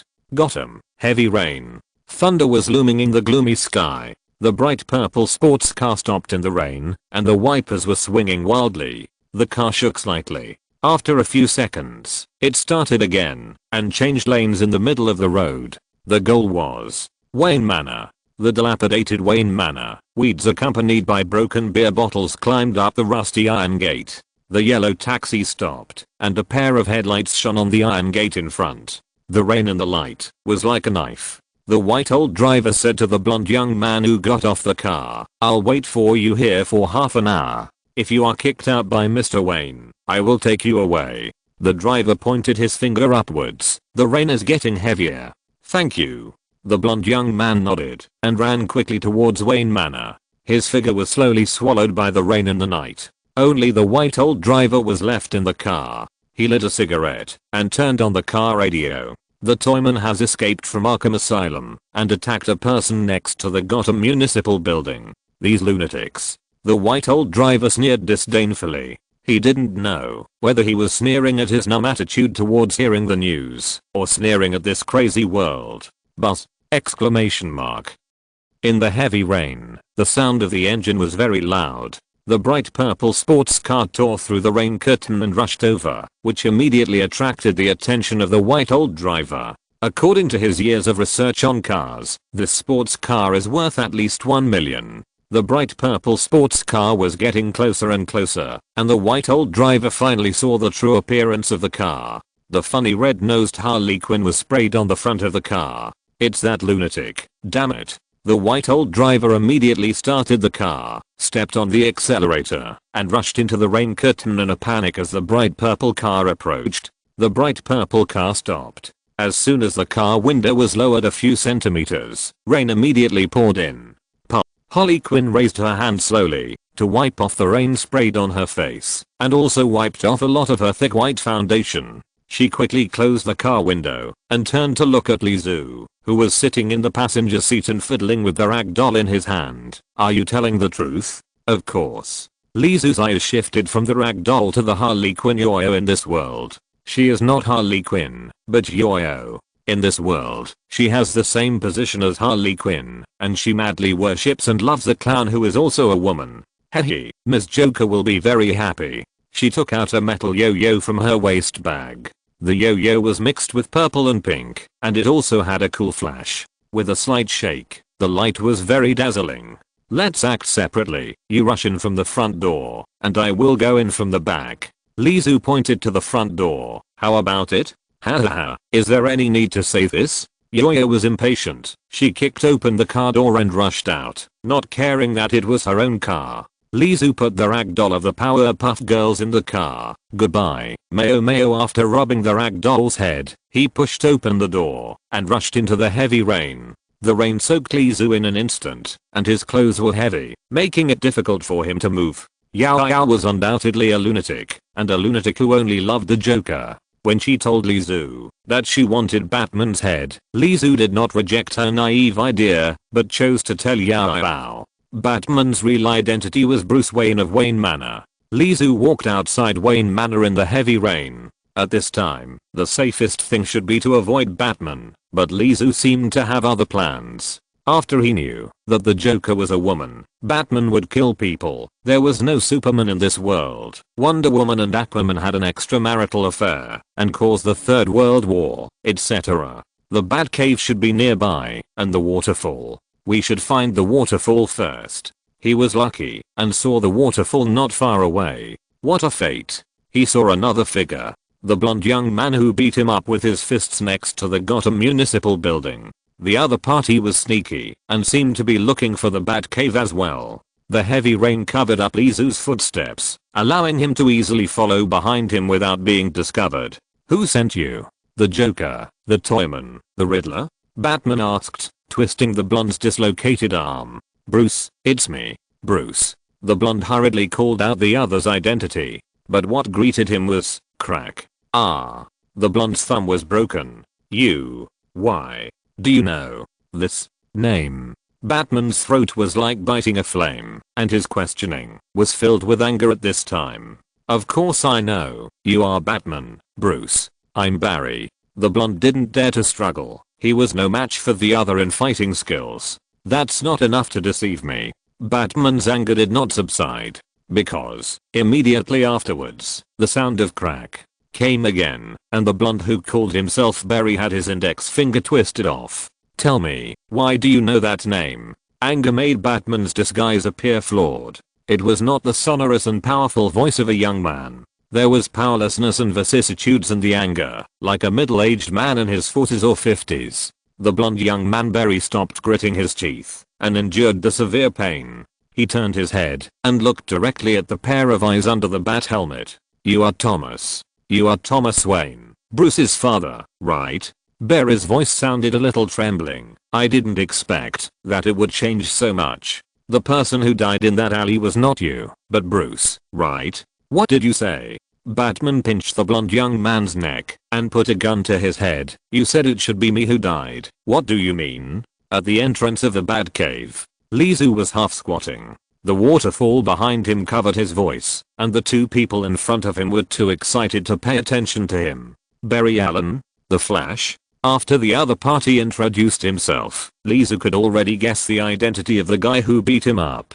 Thomas Wayne. At this moment, Lizu understood the cause and effect, why everything became so twisted and unreasonable. Next, Barry Allen's words confirmed his guess. I have the Speed Force, which allows me to travel through time and space and change the timeline by running. I wanted to change the past where my mother died, so I ran back in time to save her. In this world, where my mother didn't die, everything has changed. I lost my Speed Force. There is no Superman here, and you, who should have died in the alley, survived, but Bruce, who should have become Batman, died. Chapter 11 Clown Lady. I have something to prove my identity. My battle suit can prove what I said. Barry Allen took out a ring and tapped it gently under Batman's gaze. A set of yellow tights popped out of the ring. It's the Reverse Flash. It's the Reverse Flash who came to this world with me, and the chaos in this world must be caused by him. Barry Allen's voice sounded like he was gritting his teeth. You mean, in that world, Bruce is not dead? Batman's words did not intend to prove that he was Thomas Wayne. So I need your help to regain my Speed Force. Barry looked at the Batcave with a smell of wine in some distress. It seems that the convenient method can't be used, but we can use a more primitive method. I was struck by lightning to gain the Speed Force, so I need your help. Struck by lightning? Batman was about to ask the young man in front of him if his head was normal. Ha ha ha ha. The strange laughter interrupted the conversation between the two. The door was kicked away with a bang, and a yo-yo that was spinning wildly followed the flying door and hit Batman's head. Batman dodged at the first moment, but still couldn't avoid being hit in the back by the yo-yo. His body fell hard to the ground. Harley Quinn? Barry Allen looked at the Joker girl swinging the yo-yo and asked, "It's yo-yo." The yo-yo in yo-yo's hand changed direction and swung towards Barry's neck. She hated people calling her name wrong and the name Harley Quinn made her instinctively hate it. The life-threatening Yo-Yo was merciless, but Batman was one step faster and pounced on Barry Allen. Her Yo-Yo can cut people's necks. Hehe, I believe that. If I get your head, Ms. Joker will be very happy. Bruce Wayne. Yo-Yo swung the Yo-Yo up and down with her right hand, slowly approaching the two people. In her opinion, the two people were already trapped. Why do you know it too? Batman's nostrils flared outward, snorting like an angry lion. His right hand had already touched his waist, which was a dangerous signal for Barry Allen, who was standing beside him. Toyman has found out your identity. Bruce Wayne, how come I haven't heard of this name? Yo-Yo pointed her finger at her bright red lips, frowned and thought. She didn't notice Batman's actions at all. No. Thomas. Barry Allen's exclamation came. He flew up and pounced on Batman, changing the direction of the muzzle of Batman's gun at the most critical moment. The bullet hit Yo-Yo's arm. The battle situation seemed to change at this moment. Don't kill people, Thomas. Barry suppressed Batman, trying to stop his crazy act of killing. Yo-Yo took the opportunity to escape with his injured arm. Toyman. It seems that he is also from your world. When I chased him the day before yesterday, he behaved very abnormally. Batman calmly pushed Barry Allen away. Don't chase a desperate enemy, not to mention that Harley Quinn Yo-Yo is a subordinate. Batman, who has zero tolerance for criminals. Thomas Wayne may only tolerate her. He can turn everything he touches into toys. He is a madman who likes to collect toy figures. And from what Yo-Yo said, he has escaped from Arkham. We may be in trouble. Batman's voice was still steady. No matter who was under the bat cowl, as long as it was Batman, they would not be afraid of the appearance of any criminal. But there are no toy men in my world. Barry was even more surprised that a supervillain he had never heard of actually knew the secret that only he should know. Just as Barry Allen was discussing with Thomas Wayne, it was pouring outside the Batcave. Lizu walked slowly in the rain. This is a Flashpoint world created by the Flash. Everything is caused by his arbitrary modification of history. Although he didn't modify it at will, he just saved his damn mother, so where should we go? His heart was beating wildly. Was it fear or excitement? It was hard to tell. Yo-Yo's embarrassed figure broke into the rain. Damn Batman. Her voice sounded unkind. We should go and complete Ms. Joker's mission.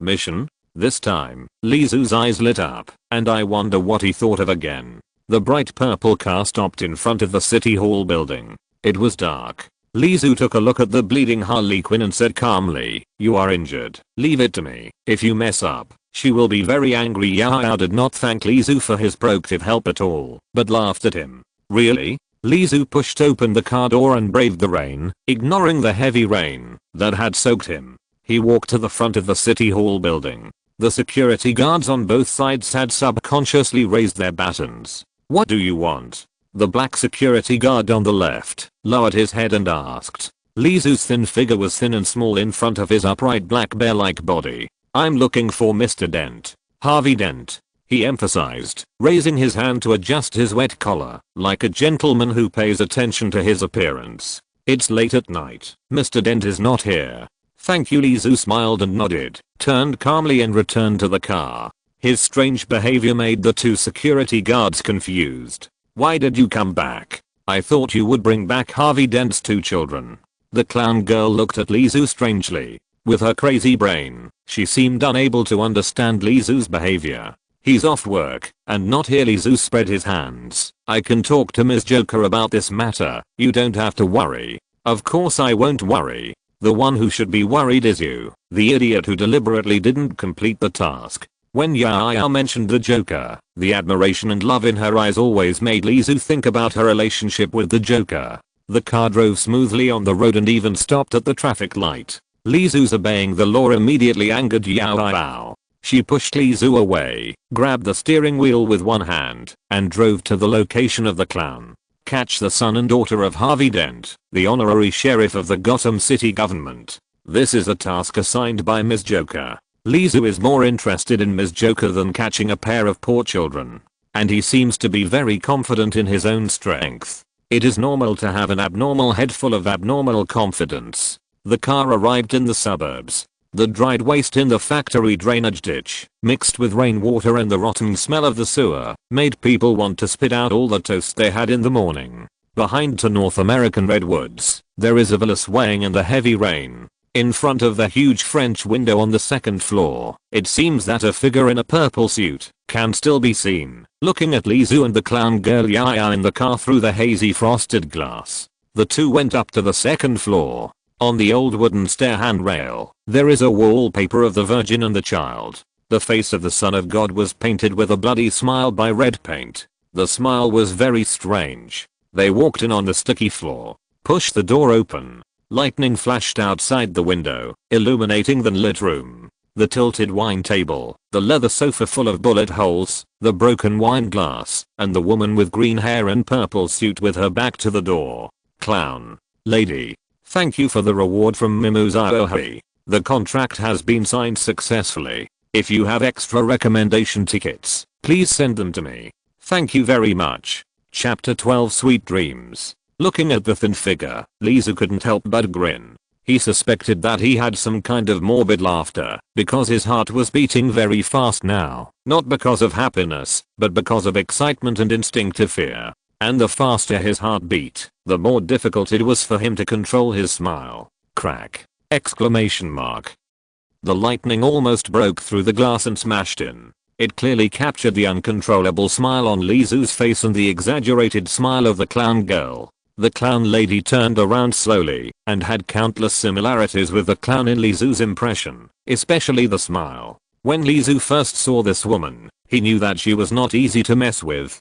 To his regret, meeting the clown did not increase his degree of world exploration. The clown is not the protagonist of this world, at least not here. Osi made a strange exclamation, tiptoed, and approached the two people step by step, to be precise, approaching Lizu. The look she gave Lizu was strange, as if she was looking at a stranger, with a scrutinizing and calm look. A madman is not a madman if he screams all the time, but a madman is more terrifying if he has a crazy mind. Ms. Joker, we are going to give you Batman's head as a gift, but there was a little accident when we were doing it, so. Yao explained eagerly. It seemed that she was not trying to explain why her action failed, but simply wanted to draw Ms. Joker's attention to herself. She longed to be noticed by Ms. Joker as much as possible.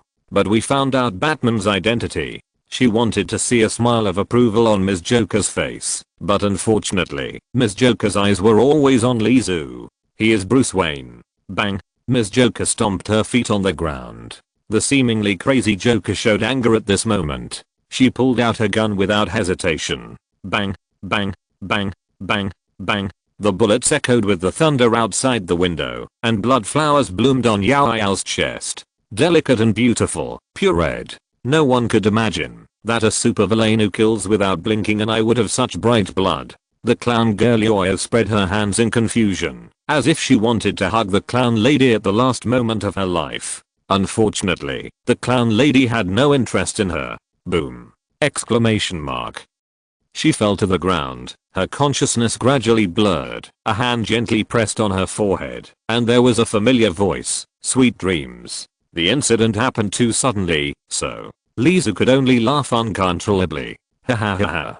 Ha ha ha ha. The clown lady held her stomach and half crouched and laughed. She killed her own believer with her own hands, but laughed until tears came out. Lizu glanced at Yoya lying on the ground with his peripheral vision.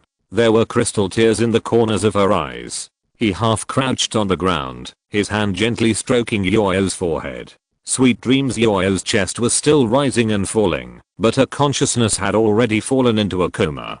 Perhaps in a few breaths, she would completely lose her life. Whoever mentions that name, they must die. The clown lady's voice suddenly became hysterical. Her body trembled uncontrollably, and she laughed. Crack! Exclamation mark. Lightning flashed. Lightning struck through the huge French window. The woman with arms outstretched and laughing wildly, the woman lying in a pool of blood, and the man watching all this calmly with a strange smile, formed a unique and wonderful picture.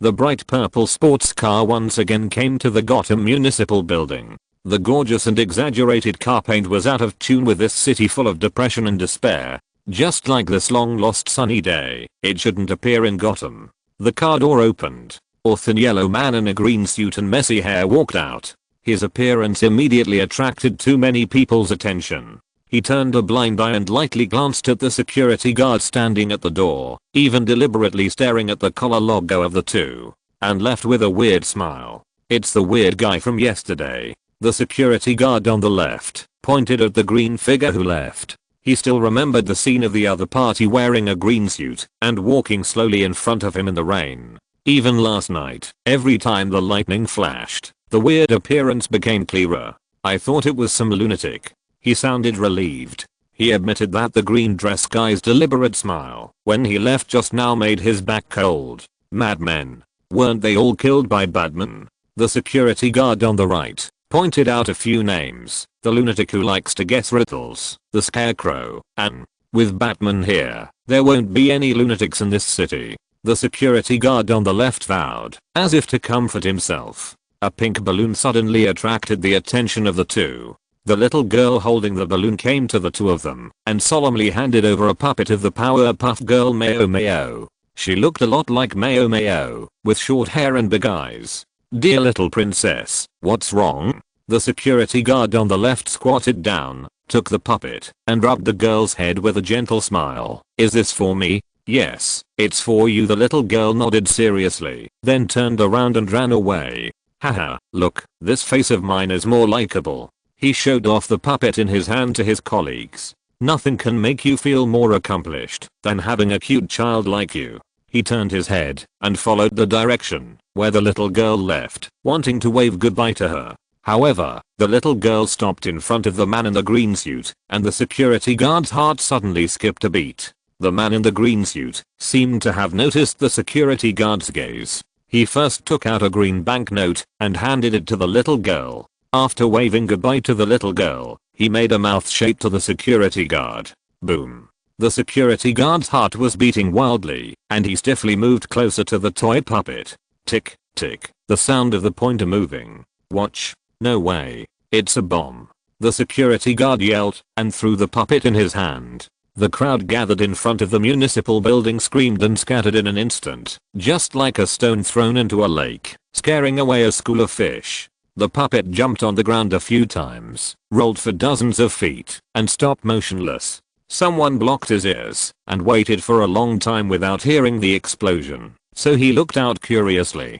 Tap, tap, tap. The light leather shoes stepped on the ground, and the thin figure bent down to pick up the puppet when everyone's heart was about to jump out of their throat. Patted the dust. You don't have to take it. If you don't like it, why throw it away? His voice sounded very unhappy. What? It's not a bomb. I want to complain to them. They scared me. It's because of this group of people that Gotham is a mess. The voices one after another made the security guard blush. From the weird behavior of the man in the green suit when he appeared last night, to the weird smile he deliberately left, and the boom lip shape just now, all revealed a message that he was a dangerous person. The security guard made his most correct guess, but the result was wrong. The man in the green suit walked over and stopped in front of the security guard. Thank you, I think I may be too nervous recently. The security guard stretched out his hand and wanted to take the puppet, but a gun had already passed through the puppet and pointed at his lower abdomen. The man in the green suit also showed a strange smile. Excuse me, has Mr. Harvey Dent come to work today? Chapter 13 Exquisite Pendant. Create chaos and cause some trouble for Harvey Dent. This is a new mission that the Joker lady gave to Lizu. The original intention was to kidnap Harvey Dent's son and daughter, but the Joker lady suddenly got interested halfway through the journey, repeatedly chanted the name Bruce, and boarded the school bus, so the mission was changed. Lizu didn't like the Joker very much. He hated his mental instability, his disobedience to order, and his hard-heartedness. He even killed Yoyo, who followed her wholeheartedly, without saying a word. And these seemed to be very consistent with him now. He didn't want to become that kind of crazy in the future. But what the Joker could give him made him unable to refuse. An absolutely crazy thing. Subvert this collapsed and chaotic world. Compared to subverting this collapsed and chaotic world, Lizu might be more interested in what he can get after the world exploration reaches 100%, which is also his only interest and action goal. There is no exploration that is more thorough, more straightforward, and faster than turning the world upside down. As for superheroes, aren't they all busy with World War III? The idea of finding a place to hide that was born in Arkham Asylum at that time seemed to be completely forgotten by him after the electric shock and prison escape. Lizu admitted that his mind was sometimes really crazy, but he always felt that the madness was reasonable. "Excuse me, is Mr. Harvey Dent here for work today?" Lizu held a gun in his hand. This gun came from Batman Thomas Wayne and was a reward for completing 20% of the exploration. When Lizu opened the box, the gun was lying in the corner of the wooden box. There were only 4 bullets. He even maliciously guessed that if he killed someone with this gun, the account would be directly counted on Batman's head. Damn it. The security guard's face began to look ugly, and sweat slid down his skin, to his cheekbones, and then to his chin. Then he swallowed his saliva nervously, and the sweat dripped on the mayo puppet. "Of course, Harvey. Mr. Harvey Dent. He is inside, in his office. Can you please take me there?" His voice sounded polite and smiling. "Take him there, Bob. He helped you retrieve the puppet." The colleague yawned nonchalantly. "He came here last night in the heavy rain. Maybe he really has something urgent." Their attitude was not like the elite security guards of the municipal building at all. Instead, they were like the security guards living in the welfare community. As long as you knock on the frosted glass, they will let you go without any reason. "Of course, I'm very happy to take this gentleman there." Security guard Bob tried his best to make his face look not too ugly. He cared more about himself than Mr. Dent's safety. If you want to survive in this hell, it is always wisest to protect yourself. Security guard Bob walked in front, and Lizu followed him holding the puppet. The two walked through the hall without attracting anyone's attention, and came to the elevator. "I like to take the stairs." He patted the security guard's shoulder gently. "Which floor is Harvey Dent on?" "The 17th floor." The security guard was relieved. Taking the stairs would give him enough time. He could escape, as long as he had a chance. In that narrow place, the pistol was not very useful. Then take the stairs, Lizu decided. They walked into the stairs, and entered from the first floor. 5 minutes later, Lizu walked out of the stairwell alone, and came to the elevator on the 3rd floor and waited quietly. Ding, the elevator door opened, and Lizu walked into the elevator calmly. "Where is Bob?" the person in the elevator asked. He was the colleague who stood at the door with security guard Bob 5 minutes ago. Next to him was a lady wearing thick glasses. The other person's expression was indifferent, just like everyone in Gotham except the lunatics. "He was not feeling well, so I went to find Mr. Dent myself," Lizu explained, and even nodded to the indifferent lady with thick glasses in a friendly manner. "That guy is always like that. He likes to be lazy." "Oh, your key pendant is really special." The other person pointed at Lizu's waist. He was wearing 2 key pendants. One, dressed in purple clothes, a clown girl with twin ponytails. Her clothes were blood red, and she closed her eyes, as if she was sleeping. The other one was wearing a security uniform and looked terrified. "Haha, this little thing looks a bit like Bob." He pointed at the key pendant on Lizu's waist and laughed. "Do you like it? Give it to you." Lizu took off the key pendant, which was only as big as his little finger, and handed it to the other party in a friendly manner. "Thank you. I believe Bob will be surprised when he sees this little man." Ha ha ha. He imagined the expression of his colleague when he saw a toy that was almost exactly the same as his. It must be exciting. Lizu's expression seemed to be looking forward to it. Ding, the elevator door opened. Lizu waved his hand in a friendly manner. "I'm here. Goodbye, goodbye." They waved goodbye in a friendly manner, just like good friends who had nothing to talk about. The 17th floor was empty, and not many people. After walking a dozen steps forward, there was a door. In front of it stood 2 burly bodyguards, whose muscles seemed to tear open the tight suits. Lizu's eyes caught a glimpse of the logo on their clothes. They were security guards under Wayne Security Company. When he entered the downtown area of Gotham, he could always inadvertently hear a lot of news about Thomas Wayne, the Gotham legend. For example, the Wayne family's wealth relies on casinos, wineries, and gambling. For example, the Penguin is the king of the dark world in this city. For example, Gotham's police force is privatized and corporatized. The police rent security guards, and the security guards maintain order. A city like Gotham, which is as stinking as a piece of mud, will never have any fresh blood to replenish it. They can only seek help from within. The company under the name of the Wayne family has always maintained close cooperation with the Gotham City government. And Harvey Dent, as a sheriff, signed a cooperation contract with Thomas Wayne and supported the development of the industry under the name of the Penguin, doing both black and white. He is the highest ranking person in Gotham, surpassing the nominal mayor. He truly controls Gotham City. But there are always people who don't like the peace brought about by their three-party cooperation, and Lizu's boss is one of the villains who destroyed this peace. Lizu was stopped at the door by two tall security guards. He looked up and showed a friendly but weird smile to the two people. "I'm looking for Mr. Harvey Dent."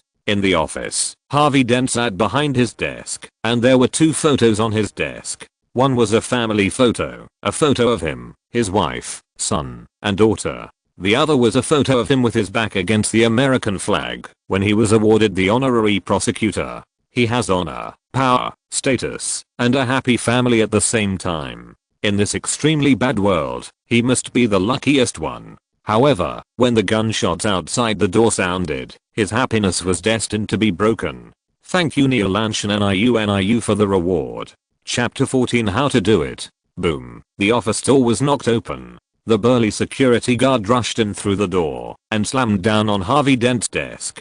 The gushing blood instantly stained his clothes red and also splashed half of Harvey Dent's face red, making him look half hideous and half terrified. Harvey Dent reacted quickly. He opened the drawer and pointed the pistol at the door. The green suit and a few drops of blood on his face were so eye-catching. Toyman. He knew this low-level criminal who was not famous before. He had heard that Toyman had the ability to turn locks, pistols, and banknotes into toys. These little tricks were obviously not enough to support him to get here, and he rushed to the municipal building. Either the rumor was wrong, or this guy became even more terrifying.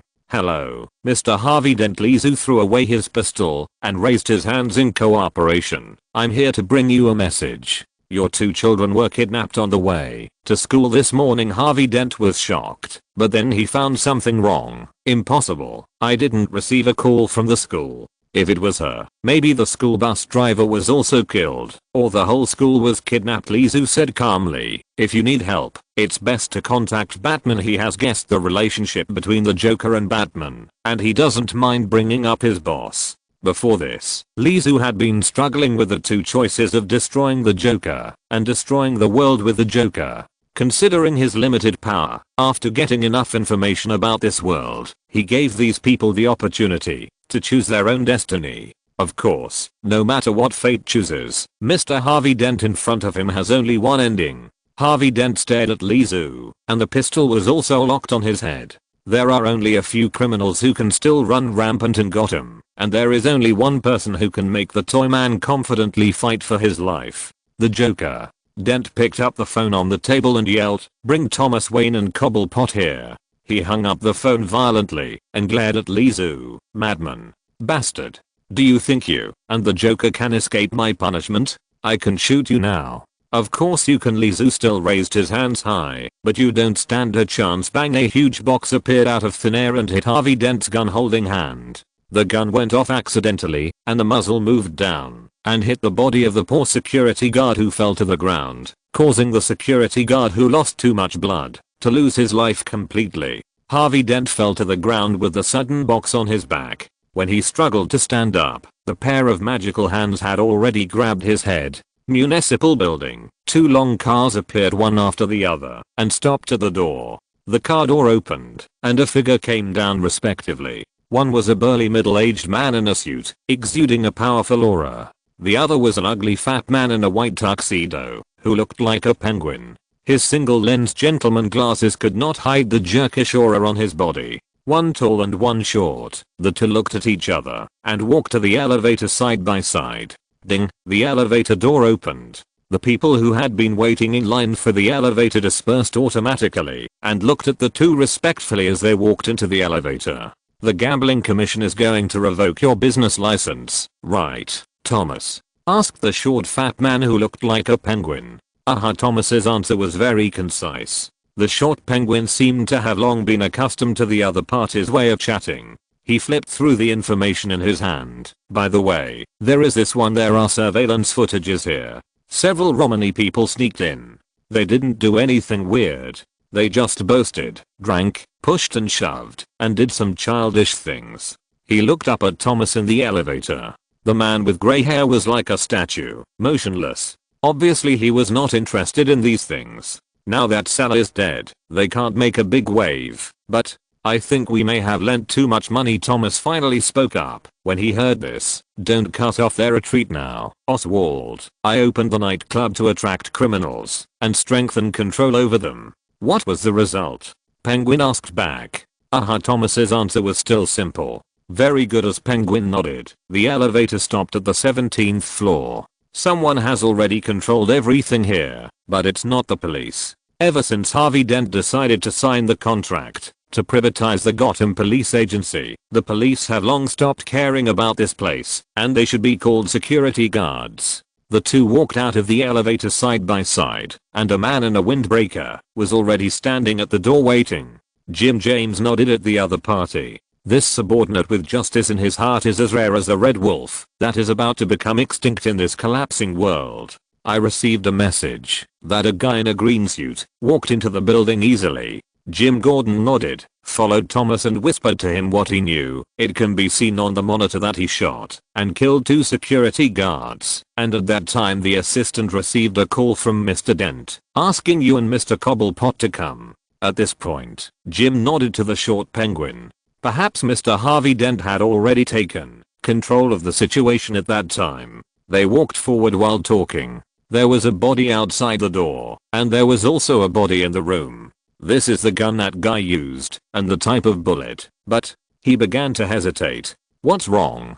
Thomas looked at Jim, his most trusted partner and subordinate, in confusion. That gun and the bullet all belong to you, or to Batman.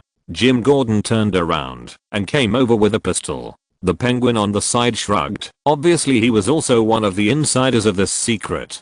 Thomas checked the pistol. He tore open the evidence bag and grabbed the cold gun body. A sense of familiarity surged into his heart. This is my gun. I should only have one, Thomas said, lifting his suit, black vest, and white shirt, revealing the pistol on his waist. The pistol is exactly the same, including the feel and friction loss. How did that guy do it? We didn't find Mr. Harvey Dent's body. We suspect he was kidnapped. Jim knew that he couldn't figure it out in a short time. He said his guess. Moreover, we found a bullet shot from Mr. Harvey Dent's muzzle on the body of the security guard. After inspection, it was this bullet that caused the fatal injury. You mean a criminal came to Harvey Dent's office with a gun and killed one of his security guards? Mr. Dent not only did not shoot the other person, but killed his other security guard? Penguin asked with a smile. He knew Harvey Dent very well. The sheriff on the surface was also the craziest person in the city. His madness lies in creating a civilized city. It was to do this that Harvey Dent became a madman who seemed rational on the surface. Therefore, he would never shoot his own security guard. It's just speculation, Jim said. No. Thomas interrupted their conversation and walked towards the desk. On the desk was a toy man the size of a little finger, who looked very much like the missing Harvey Dent. The toy man was holding a gun with a terrified look on his face. Half of his face was painted red with blood, like a madman with a half-faced face. What is this? It was the toy man who did it. No, it was the clown. Thank you L for the reward of 2,000 starting coins. If you're listening to this novel on a channel other than Fanfic World, it means they downloaded and uploaded it without effort. We cordially invite you to visit our channel, Mundo Fanfic Novelos. There you'll find the original version of this story and you can explore many other novels of various genres. We're waiting for you to immerse yourself in a world of incredible novels. Chapter 15 Cat. Nosebleed, like pouring out of a tap, poured hot water on Lizu's chest. He felt dizzy and his limbs twitched. He held onto the wall and moved with difficulty in the alley next to the municipal building. It was difficult to turn a person into a toy. It was obvious that he had overdrawn too much energy and even vitality. His back rubbed against the wall, and he fell into the corner. Even on a sunny day, this alley was still hidden in darkness. The three brothers in the alley had already left, and there was a drunkard who smelled of alcohol. After mumbling a few words to Lizu, he continued to sleep soundly with the bottle of wine as a pillow. His heart was pounding, and his eyelids were heavy. Lizu took a deep breath to adjust his state. Meow. A cat jumped over, pure white. It squatted in front of Lizu, and looked at him with its head tilted. The cat licked its paws, jumped onto the wall and left quickly. What a cute kitten. He stood up with the help of the wall. It was dangerous to stay nearby, after causing such a big incident in the municipal building. The show was about to begin, and he also wanted to see how the Joker would use Harvey Gordon's son and daughter to pull the nerves of the entire Gotham, and subvert the entire world, while stirring up the city. City Hall. Thomas Wayne, Penguin, and Jim Gordon walked out together. Penguin left in a car on the pretext of taking care of his own business. Jim followed Thomas into the car. Harvey Dent is dead, but you don't look sad. Aha. Thomas's answer was very concise. Excuse me, Arkham is just a decoration, and the Joker and the Toyman will always be locked up there. The justice in Jim's heart no longer allowed him to watch the suburban mental hospital become the umbrella of those lunatics. Maybe Batman should solve the problem, like he did with Scarecrow, Poison Ivy, and Riddler. Jim looked at Thomas, hinting. Jim, is there any news about the Joker? Thomas didn't intend to say too much on this topic. Perhaps if he didn't wear that black uniform, he would try his best to distance himself from that identity. But it was more likely to be other reasons. No, there are other things that have made us anxious. Many people have disappeared in the sewers in the suburbs, Jim said. We only found wallets full of money that were thrown away like garbage, and eyeballs that were squeezed and stuffed in wallets. I'll go check it out later. Get off at the intersection ahead. Thank you. Jim nodded. He knew Thomas had his own things to do. After dropping Jim Gordon off, Thomas took a car back to Wayne Manor. The house was very quiet, exuding the smell of wine, classical music, and ointment and disinfectant alcohol. There was no old housekeeper. Thomas went upstairs and pushed open the door of the guest room. A figure wrapped in bandages like a mummy was sleeping on the bed. He chose to believe the young man, but the lightning did not make the other party gain the speed beyond time, but made him comatose, and he has not woken up since then. You should be glad that I was a doctor. Thomas closed the door and was about to go to the sewers in the suburbs to see the strange cannibalism that happened there, but the ringing of the phone interrupted his plan. It was Jim Gordon. Harvey Dent's son and daughter have been kidnapped. The children on the school bus who were just rescued said that it was the Joker who did it. Just by listening to the voice, you can guess how angry Jim is now. The Toyman entered the municipal building to create chaos. He guessed the reason for the Toyman's actions, but who can he threaten after turning Harvey Dent into a toy and kidnapping Harvey Dent's children? He can only threaten Batman. I'll go find Oracle, she may have news, Jim replied.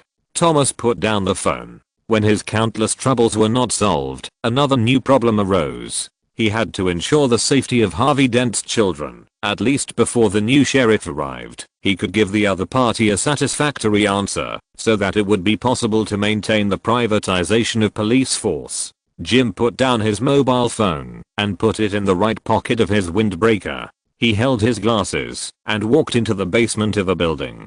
The room here is very narrow. There is no light on. Next to the bed is a large table with 5 or 6 computers on it, showing different pictures. The light from the computer screen illuminates most of the room. Meow. A kitten jumped over and gently rubbed Jim's calf. There were also a few meowing at him. Obviously he was a regular customer here. In front of the computer, a woman was slumped. I want you to help find a clown.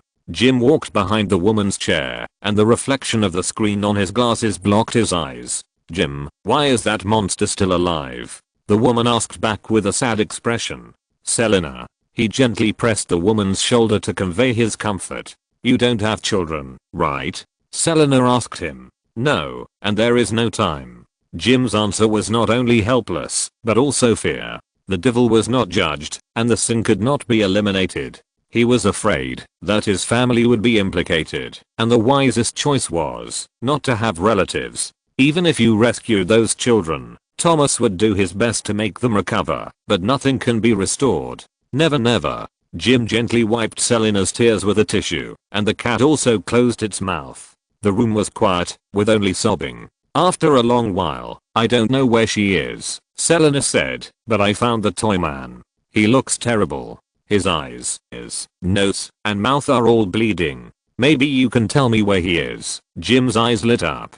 The car wobbled and stopped in front of the dilapidated villa. Lizu pushed open the door, his knees weak. He had wasted almost half of his strength by stepping on the accelerator just now, and he used the other half to turn the steering wheel. The stairs creaked and shook, but they were still solid when he left. He pushed open the door, and the clown lady was sitting in front of the window. She liked that position very much. There were also 2 tied up children, curled up in the corner. You look really bad. The clown lady stared at Lizu, who seemed to be covered in blood, and showed a silent weird smile. What's your plan? How do you subvert this world? He threw his body on the sofa covered with dust-proof white cloth, and his blood instantly dyed the dusty white cloth red. Lizu was well aware of the danger he was in. Batman would kill him. Arkham Asylum was still chasing him, and he had just turned Harvey Gordon into a toy. And, the most mentally unstable boss in front of him, the Joker. A coma would cost a lot. The game is always interesting if you move step by step. Let's play house. Mrs. Joker opened her arms towards Lizu, as if she was talking about something more interesting than overturning the whole world. She pointed at the 2 children in the corner, who were crying non-stop. They have been waiting for too long. Someone will play the father, someone will play the mother, and someone will play the child. She slumped her shoulders and walked in front of the 2 children. We will have a lot of fun, and then he will come. Suddenly, Mrs. Joker's smile faded, and she glared at Lizu. You are always so reckless. The game is easier. Lizu looked out the window, and through the window, he saw a kitten squatting on a tree. It was a tabby cat. I just want him to come faster. After you have dealt with your personal affairs, we have more important things to do. Of course, it's not playing house, he added emphatically. He suddenly began to regret cooperating with the madman. Maybe it would be easier to kill the clown lady directly. Chapter 16. Martha. Lizu wiped the blood from his nose, and his mind became clearer. Whether it was from the spiritual world that was almost crazy and rational, or from the dizziness caused by the heavy nosebleed,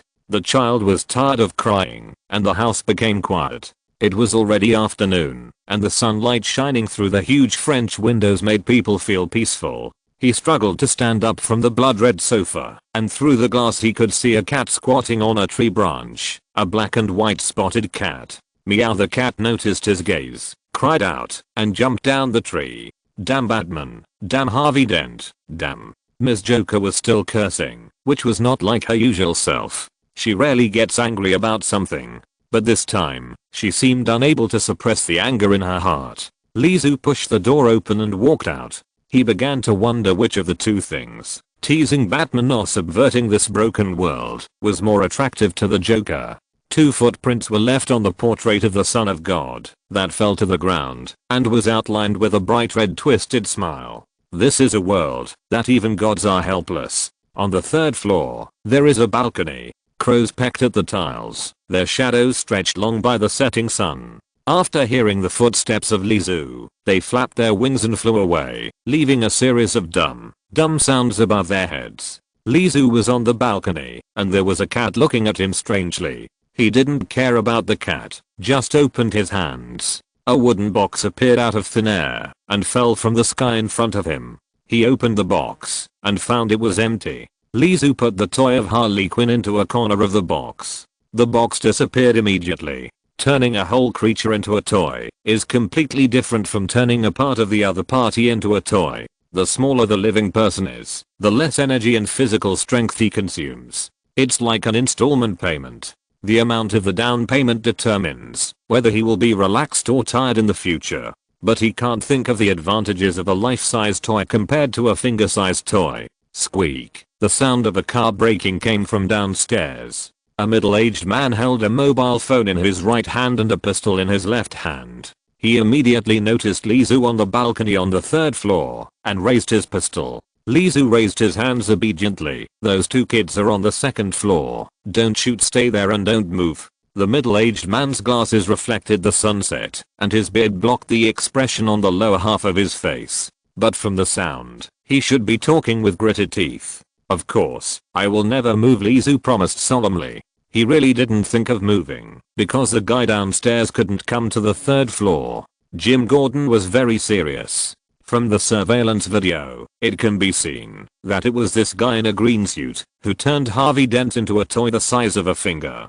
Toy man, a bastard with little reputation in the past because his ability was very lame and useless. Whether it was turning a lighter into a toy or turning a banknote into a plastic sheet, it could only be regarded as a prank, and that guy had a childish personality, but no high IQ. But everything that happened today made this madman focus a lot of attention. The most corrupt, crazy, and paranoid guy in this city is Harvey Dent, but anyone can die, only Harvey Dent cannot. This is the compromise of everyone, Batman, Penguin, and even super criminals. But this guy destroyed this compromise that everyone tacitly agreed to. Jim Gordon stared at the toy man with his hands raised upstairs, and he didn't put down the phone in his hand. I tracked down the toy man, Thomas. Wait, I'll be there soon. Thomas' voice came from the phone. Let me be a hero for once, Thomas. That guy doesn't look like a big deal. I guarantee that he will have a few more holes in his head before he turns me into a toy. Jim hung up the phone, pushed open the rusty iron door on the hinges, and flew up with the crows into the villa castle full of darkness.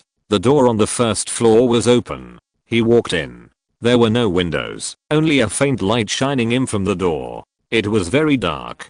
The room was empty, and there were paintings from the 20th century on the wall. This place looked like a painting exhibition, more like a private villa. The light from the door happened to shine on the painting in front of Jim.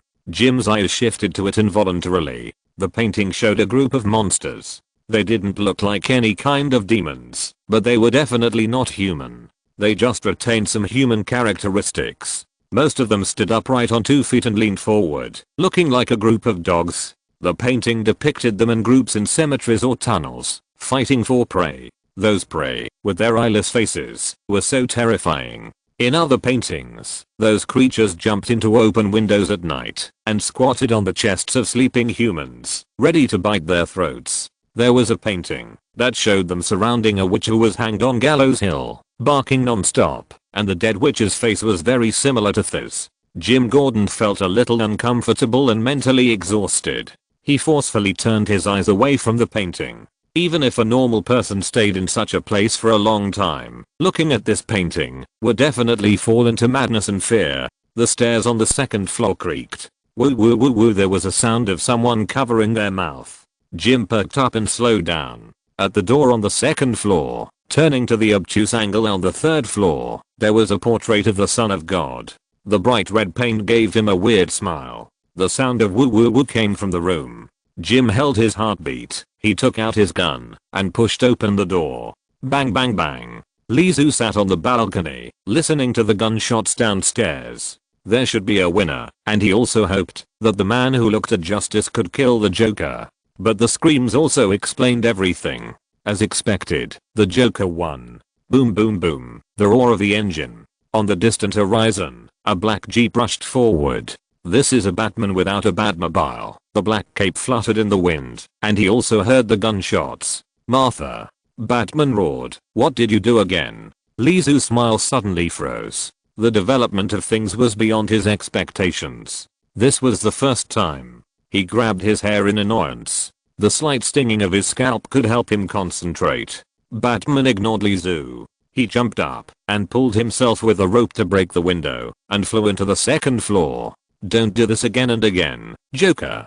Batman was still roaring. There was a quarrel below, and the relationship between the two was revealed in the words. And their son who died together. It was not Thomas Wayne and Martha Wayne who died in the alley that day, but young Bruce. Thomas beat the bastard to death with his fists, and Martha had a mental breakdown because of the death of her son, and turned into a clown. Batman's shouting was right under his feet, but Lizu felt that his cooperation with the clown was a bit funny at this moment.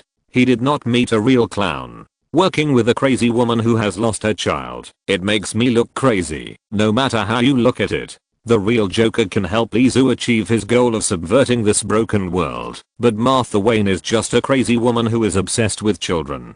Maybe her IQ will be very high after she goes crazy, but she will definitely not help Lizu do anything.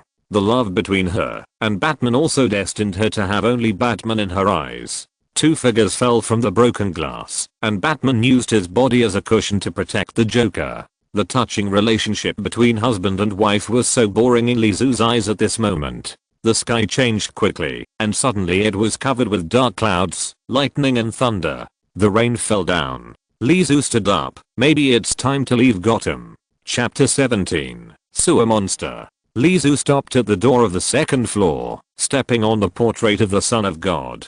The door was wide open, and rain came in through the broken window.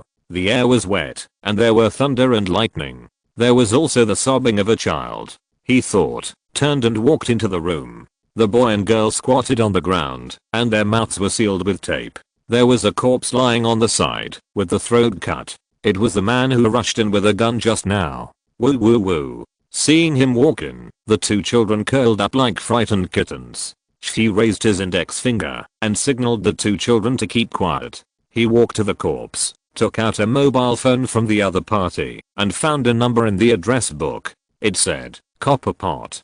Jim. The call was connected. As soon as the call was dialed, the voice sounded like a gentleman who deliberately raised the tone, but the unconcealed harshness at the root of the voice made people frown. Excuse me, is this Mr. Copperpot? It's me. Who are you? The voice on the other end sounded very unfriendly. In the Bristol area, Mr. Dent's two children are here. If it's convenient for you to drive over, what's wrong with Jim? Bang. Lee Su hung up the phone and pointed to the heavy rain outside the window to the two children. Don't go out. It's raining hard outside. You will catch a cold. In the eyes of the two children who were about to collapse, he stood up with his knees and walked downstairs with a swagger. The longer he stayed in this world, the more he understood that there was no safe corner. Walking through the creaking first floor, he glanced at the boring portraits of the Son of God, angels, etc. hanging on the wall, and strode into the heavy rain. In an instant, the rain soaked him. His clothes became heavy, but he seemed not to notice. Martha. Batman finally caught up with the Joker and hugged her in his arms, even though she was struggling. Martha, do you want to change all this? I just want a world without you. Her voice was hysterical, but Batman's thick arms made it impossible for her to resist. Just like a chick trapped in an eggshell, unable to break free, and could only grow up and chirp. Even if there is no you in that world? He asked back. Martha, in the past, there was a man and a woman. They took their only son to the alley after watching a movie. Shut up. The Joker shouted. But Batman was still talking. They met robbers. Bang bang. Shut up. Shut up. Shut up. The Joker repeated, with a smile on his face that could be cut out with scissors. So hideous. The man and woman died, and their son survived. Batman grabbed the Joker's arm. Now I have a chance to change the past and erase the present. And I want to ask you about this, Martha. What do you want me to do? Thomas, promise me that you will do this. The Joker's voice became gentle, and they both chose to believe this thing without any reason or basis. The two kissed, just like decades ago, before the tragedy in the alley. It was pouring rain. Not far from them stood a thin figure in a green suit. He was watching this scene. World exploration degree 30%. Tell me, Thomas, in that world, in the world after we die, how is Bruce doing? She was as gentle as a mother now. He inherited his father's business. Batman's voice was equally gentle. He became a doctor? No click. Lightning flashed. The gentleness on the Joker's face disappeared, replaced by fear. But, she stuttered. Oh my god. Ha ha ha. Madness took over her face again. She used all her strength to push Batman away and fled into the distance. The rain was heavy, and the rain curtain blocked the view. The Joker missed his step and fell into the pit. Martha. Batman took a step and failed to grab the Joker's wrist. The Joker's body was twisted and lying in the pit. Batman lowered his head and slowly turned to face Lee Su. Bruce is still alive in that world, right? This was the second time the two had met since they met on the rooftop. This time, Batman's attitude was very different. Lee Su turned around calmly and walked away. His voice was difficult to shuttle through the rain. The crackling sound of raindrops and the rumbling thunder above his head blocked most of the sound. Only a faint yes reached Batman's ears. Batman's exposed mouth corners raised. Thank you. The next moment he raised his pistol and aimed at the figure leaving in the rain. Bang! The sound of the gun covered the thunder and rain. Splash! One foot stepped into the mud. Lizu hugged his shoulders and walked forward with difficulty. Blood overflowed from between his fingers, flowing down his green suit and into the sewage. The sewer was filled with the rotten smell of rainwater, which made people want to vomit. Pooh. He spat. Penguin. He gritted his teeth, but couldn't help but raise the corner of his mouth. His heartbeat was speeding up, and his newly recovered rationality seemed to be dominated by the madness in the spiritual world. The sewer was long, without light, and completely dark. There were pursuers behind him, and he could only be safe by moving forward. There was an uphill slope in front of him, and the sewage in the sewer gradually became shallower, never submerging his thighs, and shallower to the calf. He finally found a comfortable corner where he could squat and rest temporarily. Just an hour or two ago, Lizu turned and left, and heard gunshots and Batman's voice behind him. If history is changed, all the evils in this world will disappear, and I don't need to kill you. Of course not, as long as I can leave before this world is erased. He only paused for a few seconds, and continued to move forward. Batman let him go, which saved him some trouble. However, the price of watching the show still appeared. The Penguin came too quickly, as if he had been waiting for a long time. He brought a private police, a team of fully armed forces, even if Lizu reacted in advance, and Batman did not allow them to shoot. Still, a bastard accidentally fired a gun, and a stray bullet hit Lizu's arm, causing him to fall into the damaged sewer unexpectedly. In the sewer, from deeper inside came the sound of clang and clang knocking on the iron door. There was also the whimpering of a woman, like a crazy witch in a dark forest, stirring the lizards, bats, and spiders in the cauldron with a spoon, and making meaningless strange noises. He rubbed his back against the wall, tried to stand up, and continued to walk deeper. He walked for an unknown amount of time. At the end of the darkness, a light appeared. There was a prison here, with ragged young women in it, and they were mentally haggard. Only by sitting on the bed could they temporarily escape from the stinking water in the sewer. When they saw Lizu, they were surprised, but their smiles looked far less beautiful than when they cried. Strange. Monster. They pointed behind Lizu and made a sound with difficulty. It seemed that they had lost their ability to speak because they had been locked up for too long. Splash. Something suddenly emerged from the water behind him, and the loud noise attracted Lizu's attention. But he really didn't have the strength to react. A big hand instantly grabbed his neck, lifted him up, and forcibly turned Lizu's body to face him. The huge figure, the light could only illuminate half of his body. A humanoid creature with gray scales, sharp teeth and claws. He opened his mouth, emitting the stench of rotten meat. Lizu understood whose territory he had come to. Killer Croc. Thank you 9527 who is iron for the reward. Chapter 18, 30%. This guy's mouth stinks. With his big roaring mouth and ferocious fangs filled with weeds, he was announcing his strength to Lizu. The two sides were very different in size and strength. Killer Croc's big hand easily grasped Lizu's head like an egg.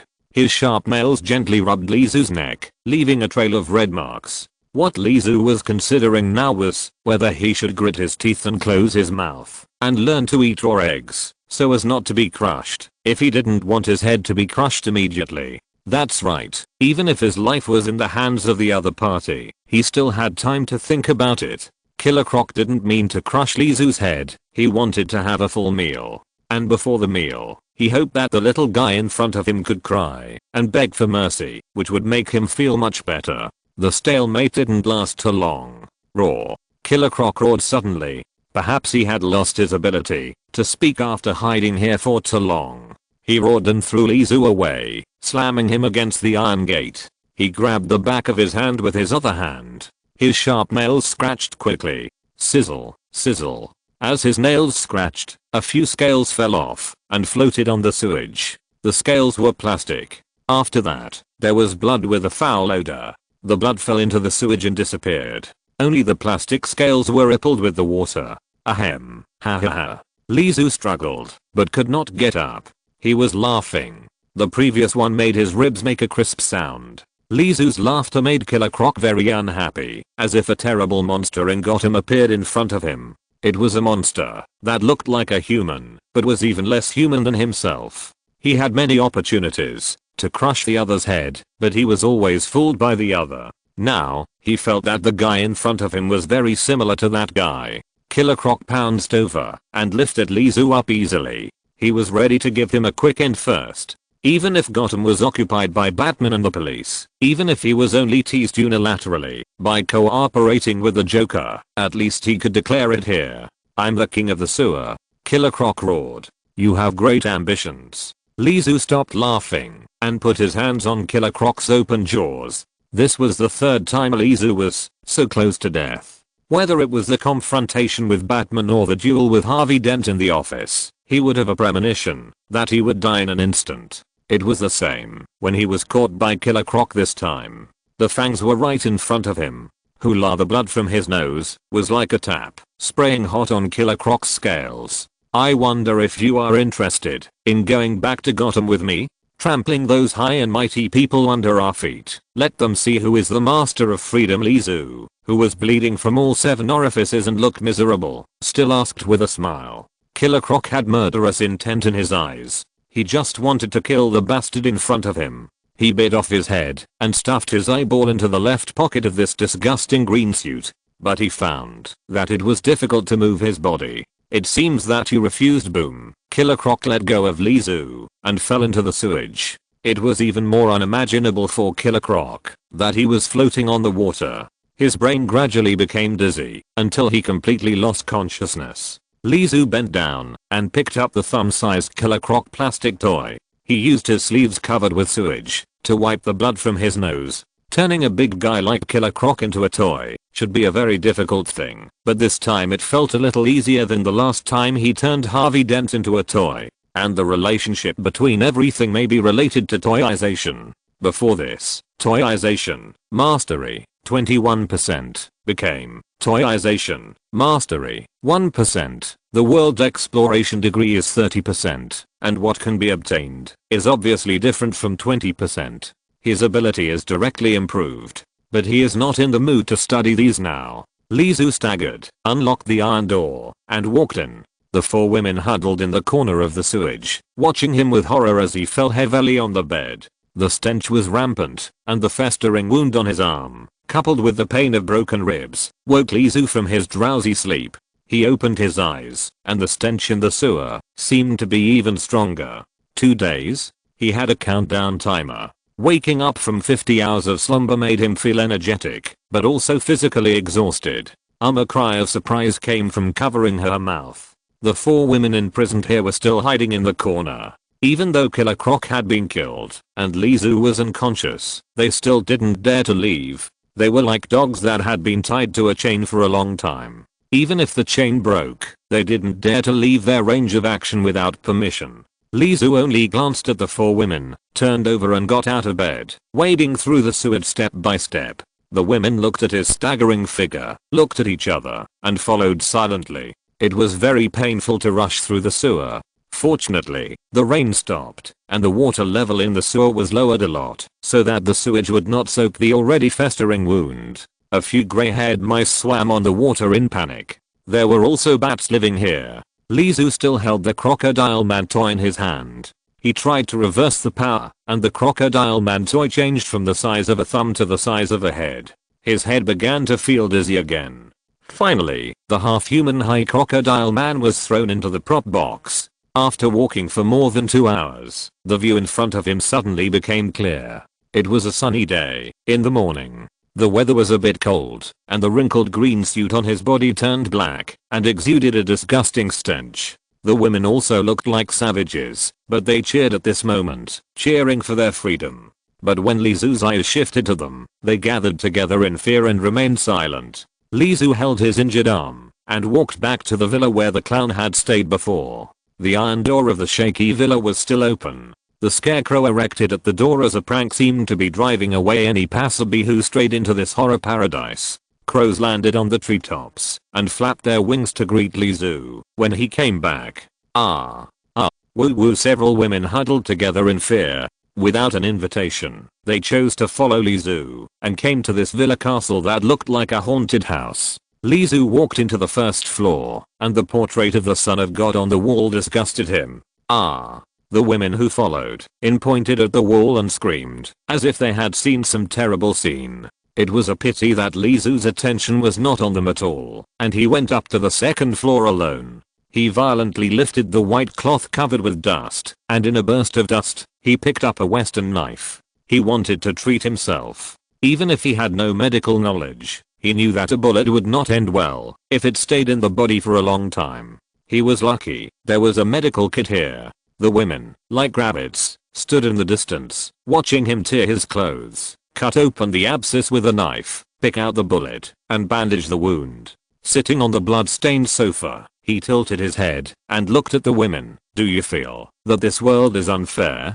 Thank you, intestine forging man, for the reward. Chapter 19. The Penguin's Trouble. Oswald Cobblepot. The most powerful underworld emperor in Gotham City. Some people also call him Penguin, but he hates this title. Penguin's bloated and stupid appearance is totally inconsistent with his self-proclaimed height. At this time, Cobblepot was wearing a black and white striped tuxedo suit with the same color as the zebra crossing on the sidewalk, and patrolling his own place with an umbrella, the largest nightclub in Gotham. Batman and the police Harvey Dent secretly support this place. There are also Penguin's own men to manage it. But it is a place where both black and white are taken. This place is still the most dangerous place in Gotham City, and those who come here are not good guys. Although not as difficult as the Joker, Toyman, Riddler, and Poison Ivy, each of the guys sitting on the sofa enjoying themselves now has at least 3 lives in their hands. The original intention of this nightclub, to gather villains and monitor and control them.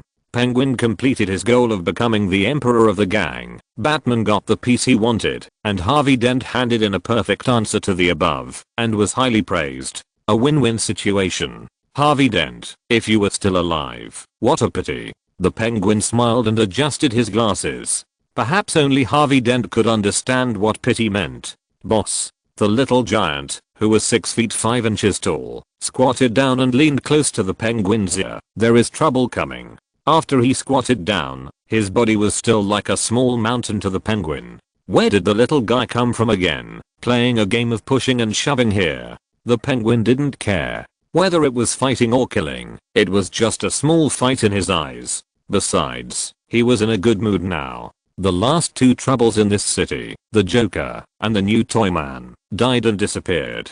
He had a good time in the past week or 2. No one would challenge his authority anymore, even Batman, who stayed at Wayne Manor every day and never left the house. It's 3 women, they have good figures. The little giant found that his boss was unhappy and hurriedly explained, they are laughing. This is a place that makes people happy. The Penguin frowned. No, I mean, the little giant found that he couldn't explain it clearly, scratching his head and said, come with me, you will understand after you see it. It's better to be a serious matter. I think you definitely don't want to lose your job. The Penguin threatened, walking beside the little giant. His head was only as high as the other's thigh, but he was arrogant and walked out with an air of looking down on everything. The Penguin came to the hall and saw the 3 well-dressed women.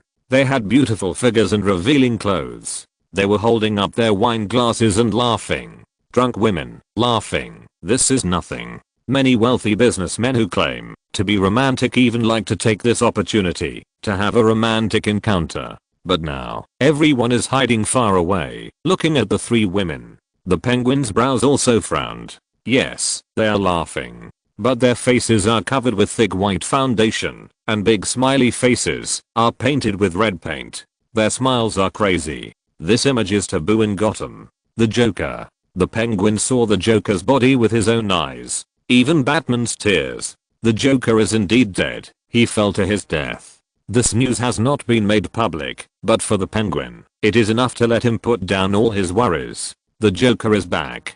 Catch them. Cobblepot waved his hand. 3 strong men like iron towers walked forward, grabbed the 3 women regardless of their struggles, tied their wrists mercilessly with tape, and pushed them down in front of Cobblepot. The Joker? Cobblepot leaned forward, gently patting the woman's face with the tip of the umbrella. A tear overflowed from the woman's eyes. The madness of the other 2 women had also disappeared, but instead exposed their true nature. trembling and sobbing.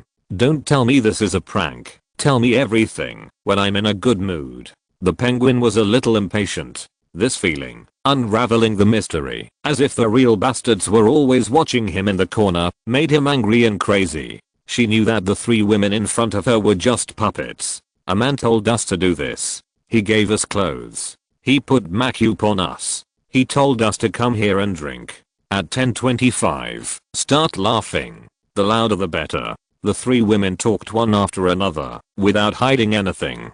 Then what? Penguin was sure that someone was playing a prank on him, using a clown to play a prank on him. He said that, after we laughed for a while, Mr. Cobblepot would definitely show up. "We just need to tell you everything we know, and you will give us 100,000 in cash." Blackmail?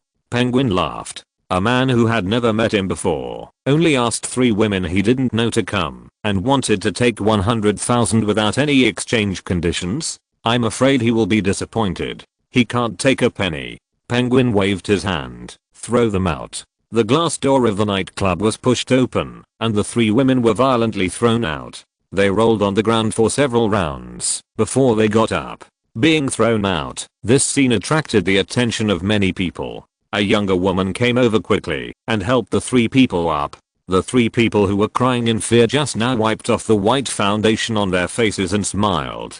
Just like he said, the short and fat Penguin will throw us out and won't embarrass us. It turns out that high-end drinks taste much better than sewage in the sewer. The world is unfair. At this moment, they felt it more deeply. Some people are well dressed, but they can only be imprisoned in cages by man-eating monsters, watching their companions being slowly eaten by the monster like midnight snacks. What should we do next? What does he want us to do next? The 3 looked at the younger woman at the same time, seeking answers. When the plan was in progress, only she had been with him. The younger woman shook her head gently. "He might go to Austria." I secretly observed that he was looking at the map. "He's not going to take us with him?" one person asked. "He never plans to take us with him," another replied. Austria. Britain and France have become battlefields between Paradise Island and Atlantis, and Austria is on the edge of the battlefield. That is the safe zone closest to World War III.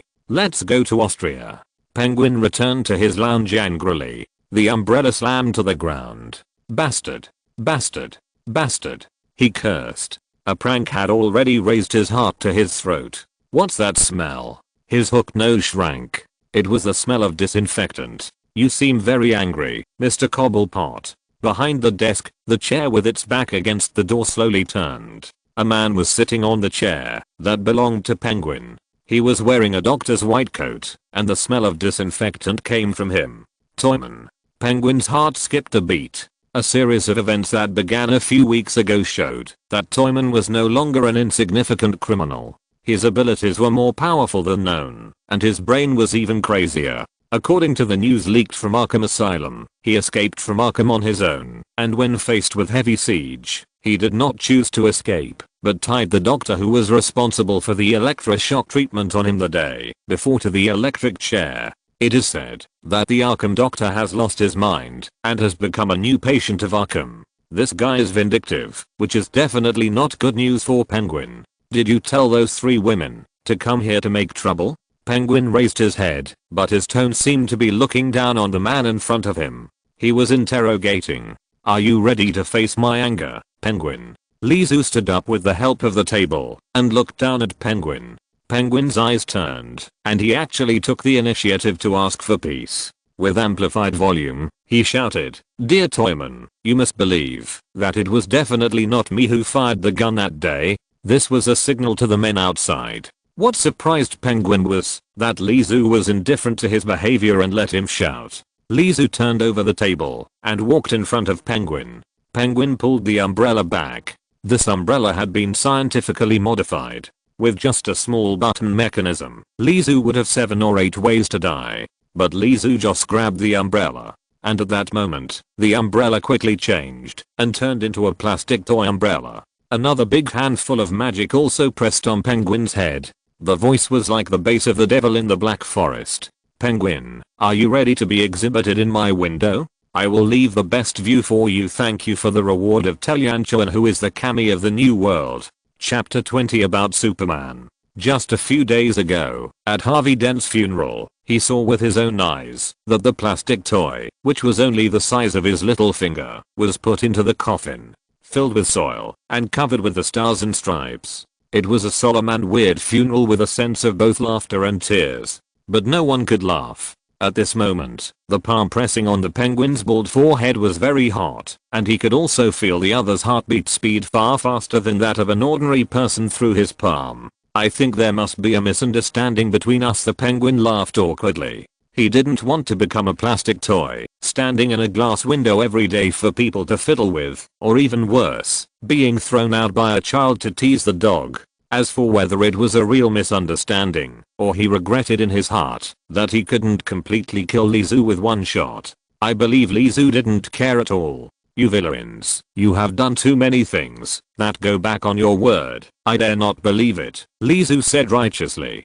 What do you mean by a villain like me? Are you kidding? I'm the hero who maintains the order of this city and prevents it from being persecuted by people like you. The Penguin muttered in a low voice. What did you say? Lizu bent down, raised his arm, and put his arm around Penguin's shoulder and asked, I can promise. And I will never ask anyone to do it. If you don't believe me, you can turn me into a toy at will.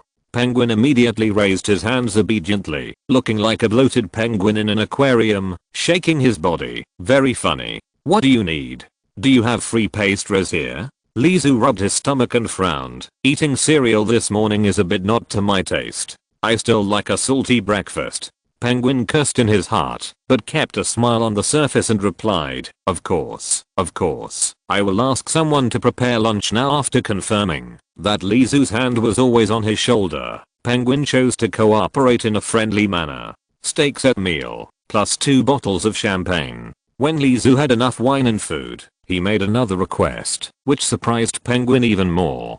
Because this matter had nothing to do with him, as if Lizu really forgot about the bullet. Wayne Manor. Today is a rare sunny day. The man wearing Batman's cape half crouched in front of the tombstone. He was thinking and recalling. The grave was filled with new soil, and the grass that was just about to sprout around it was cleaned up. The tombstone with the name Martha Wayne was written on it. The flowers in front of the tombstone had not yet withered. A red figure appeared behind him like lightning. When the lightning stopped, a man in a red tights appeared. The yellow lightning symbol on his chest seemed to tell others that he was as fast as lightning.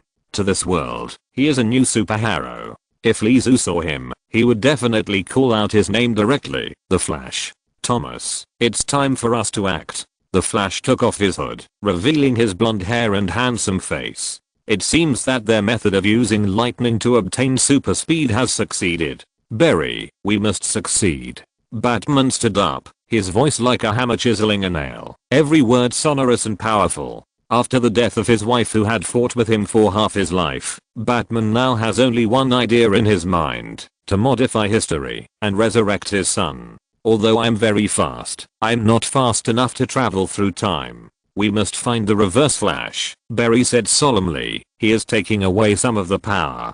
Do you know where he is? Batman asked back. I don't know. We can go to the battlefield first to resolve the war between Diana and Arthur, Barry added. The former comrades in arms have now turned against each other, and even triggered the Third World War. He wants to stop all this. Aha. Batman's answer was still brief. Barry considered the fighting power of Wonder Woman and Aquaman. Before that, we should find some helpers. Does anyone want to find helpers? The voice came from the sky. With a rumble, the humanoid iron lump that fell from the sky shook the ground and made a wild noise. Electroman, I didn't invite you. The cyborg left 2 deep pits of footprints next to the cemetery. Hearing Batman's voice, he was very unhappy. I was going to persuade you to go to the battlefield with us. Cyborg shrugged as if to say he was innocent. It seems that it is not necessary. By the way, your phone is ringing. It is Penguin calling. Cyborg said, gently throwing out an earphone.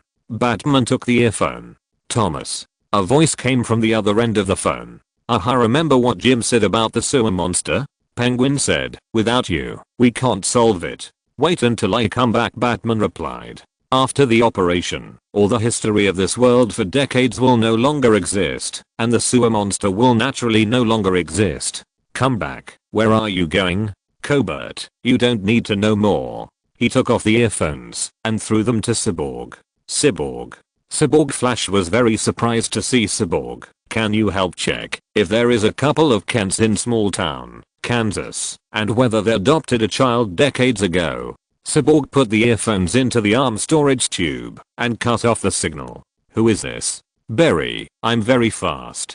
Barry trotted twice and introduced himself to his old friend. Barry, did they adopt your brother? Cyborg asked with a smile. Cyborgs in this world seem to like to joke. He's an alien. Maybe he hasn't become the righteous Superman yet, but I believe he must exist in this world, waiting for us to find him. Flash said seriously. Why haven't I heard of such a Superman?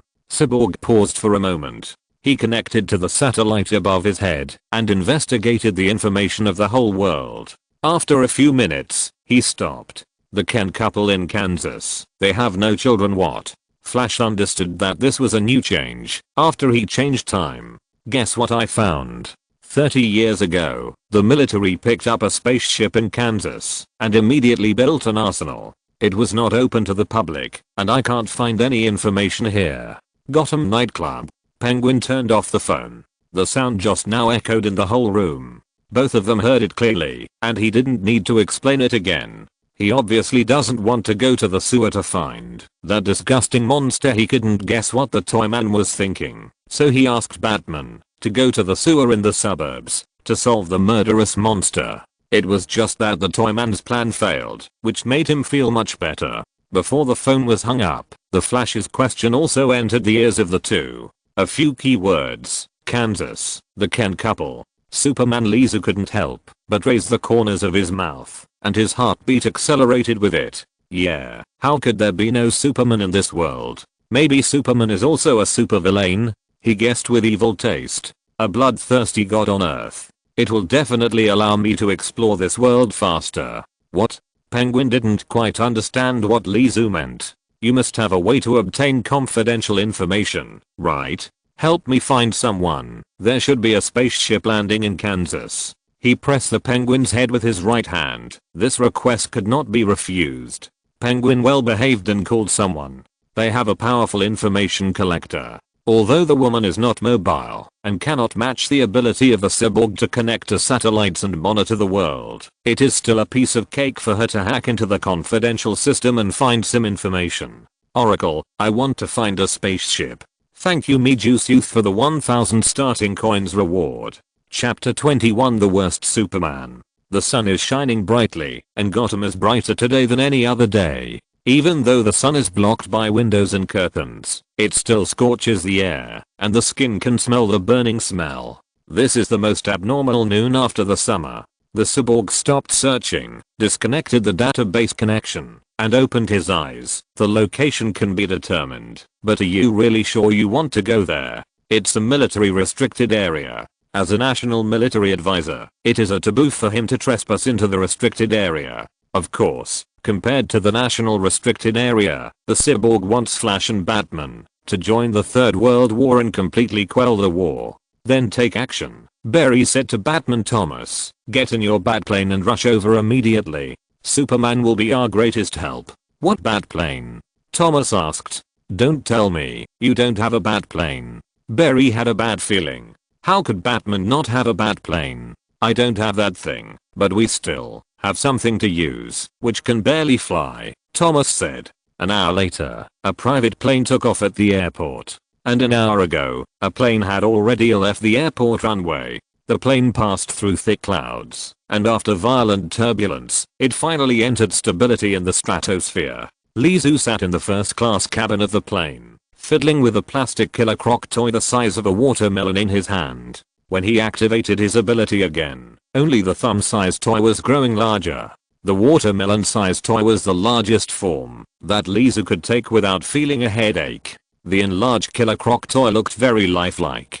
From the teeth to the tongue, eyeballs, and even the blood vessels lurking in the fine scales of the neck, they were all clearly visible. The Penguin sat next to Lizu, sweat oozing out and dripping down his pointed and long hooked nose. The white shirt on his chest was stained with sweat. That's a military restricted area. The Penguin repeated what he had repeated many times before. The military restricted area was heavily protected by firepower, and they were actually driving a private cargo plane without any weapons. They would definitely turn into a cluster of fireworks in the sky as soon as they entered the range. But the Penguin couldn't say no. Compared to being killed by a missile, turning into a plastic toy seemed to be a worse option. Thank you for your courage, Mr. Cobblepot. Lizu seemed not to hear the retreat in Penguin's words and paused while fiddling with the plastic toy. We don't need to fly directly to the destination. It's not safe. Penguin thought. So you know it's not safe. But he kept a smile on his face. I agree with your idea. He was relieved. Whenever Penguin had the idea of resisting this bastard, the plastic toy in Lizu's hand would make Killer Croc feel fear involuntarily. Just looking at the appearance, Penguin couldn't help but sigh in his heart. What kind of terrifying humanoid monster is this? A combination of humans and crocodiles, weed-like fangs, and tentacle-like long nails. But he couldn't tear open this guy's chest. It was even more difficult to escape the clutches of the toy man, and finally became a toy that could only show its teeth and claws. How could his round body hide? He didn't want to stay behind the glass window for the rest of his life. During the contact along the way, Penguin had doubts more than once. Is this guy really the third-rate villain toyman? If the toyman is really that powerful, he shouldn't be unknown in Gotham. On a certain military island, fully armed soldiers, in teams of 6, patrol back and forth with standard rifles. They use their lives to protect the top secret plan on this island and eliminate anyone who is not on the security list. The deep pit to the east has buried too many enemy spies. Today may be another repetitive day. Yawn. Someone yawned. A wet white figure walked out from behind the coastal reef. The soldiers shuddered and quickly turned their guns and aimed at his head. Don't shoot. The wet figure shouted loudly. I want to ask for help. Go over and have a look. The team leader nodded. There are 6 of them, and they are fully armed. There is no reason to be afraid of a guy who looks like a drowned chicken. How did you get here? The team leader pointed his gun at the chest of the man in the white coat. Here. The man looked past the team and looked at the military area in the distance. Are you responsible for the Superman project? Kaka. The bullets were loaded. The expressions of the soldiers in the squad suddenly became serious. The fact that he could ask this question showed that this guy was well prepared. It seems so. I want to see Kal-El, the alien you are holding here. I promise that I will only look at him for a while. He promised seriously. It's okay to look at him from a distance. If you don't want to see your own brains, you'd better be honest and don't resist. The captain's gun was pointed at his forehead. If the head is blown up, even if the Amazons are invulnerable to swords and guns, they can't avoid death. Of course I don't want to see it. The man in the white coat raised his hand and grabbed the gun barrel. He pulled the corners of his mouth to both sides, revealing 2 neat rows of teeth, revealing that exaggerated and frightening smile. There was a gleam of excitement in his eyes. But maybe you will be interested in staying in my private collection window for a while. Humph. The captain was merciless and immediately pulled the trigger. The gun didn't fire. The captain was puzzled and increased his strength at the same time. Snap! The trigger of the rifle was actually broken off. The team leader then realized that the rifle in his hand had turned into a pink and yellow toy gun. Just now, he broke the trigger of the toy gun with force. The man in the white coat quickly turned around, and his hand brushed over the muzzle of each person's gun. Everything happened too quickly, only 2 gunshots, and then everything returned to calm. The soldiers in the team were horrified to find that part of the gun in their hands had turned into toys. Some were muzzles, and some spread to the butt.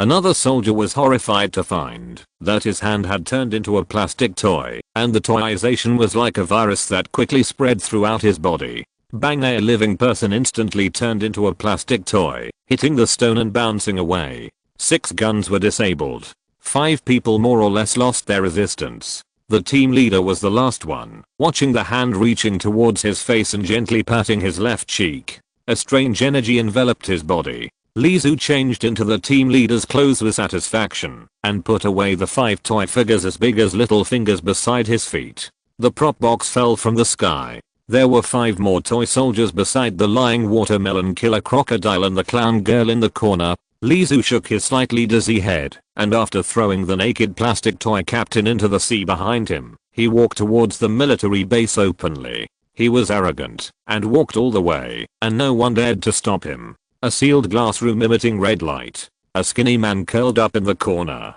He heard footsteps, and raised his head. The drooping black bags under his eyes revealed fatigue. "You are not from here."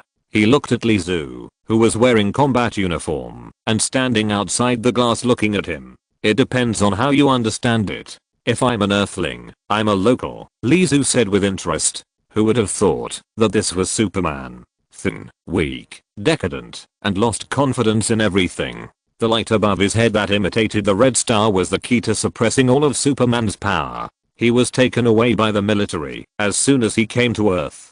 As a lab rat, he stayed in this room with only a red sun day after day. He was the most pitiful Superman. Superman looked at Lizu as if he was thinking about something, while Lizu was sighing about what he had achieved. World Exploration level 39%. Thank you Intestine Forging Man for the reward of 1000 starting coins. If you're listening to this novel on a channel other than Fanfic World, it means they downloaded and uploaded it without effort. We cordially invite you to visit our channel, Mundo Fanfic Novelos. There you'll find the original version of this story and you can explore many other novels of various genres. We're waiting for you to immerse yourself in a world of incredible novels. Chapter 22. The world is fair. A steel cage built of cold steel. The thin noodle-like alien opened his mouth.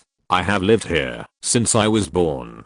He opened his arms and held the red light shining from above his head. He seemed to be bathing in the red light and also seemed to be holding the only thing that has grown up with him. "There is always cold iron around and countless instruments. They want to keep me like a poultry, like a guinea pig. Although I have no power, but my brain still easily learned their language." Heavy dark bags hung under his lifeless eyes. Noodle Superman raised his head and saw Lizu smiling. "This is unfair, isn't it?" he asked back. "A person has been imprisoned since birth, unable to leave this room emitting red light like a guinea pig.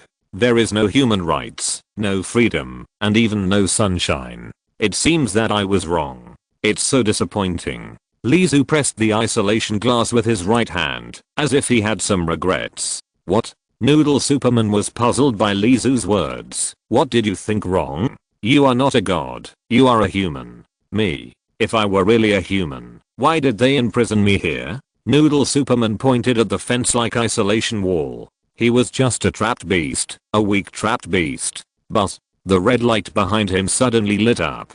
At the same time, there was an alarm and a man's impatient voice. "C2 team lost contact. Repeat, all members of C2 team lost contact. There is a spy intrusion in the restricted area. Enter the internal blockade state and eliminate all suspicious element. It seems that I should go." Lizu pointed to the flashing alarm light behind him. "See you later." Noodle Superman still huddled in the corner, watching Lizu's back getting farther and farther away. At the blunt corner of the passage, Lizu suddenly stopped. The voice coming from the corner was low and serious. "This world is fair, although it is hard to accept." Listening to his words, Superman raised his head and waited for the next words. "Whether good or bad, the rain will fall on their heads." His back left, leaving only Noodle Superman sitting in the red light and thinking. Batman held a telescope and hid behind the reef. The waves wet his cape, and the dripping water stains followed the heels to leave a trail of marks on the ground.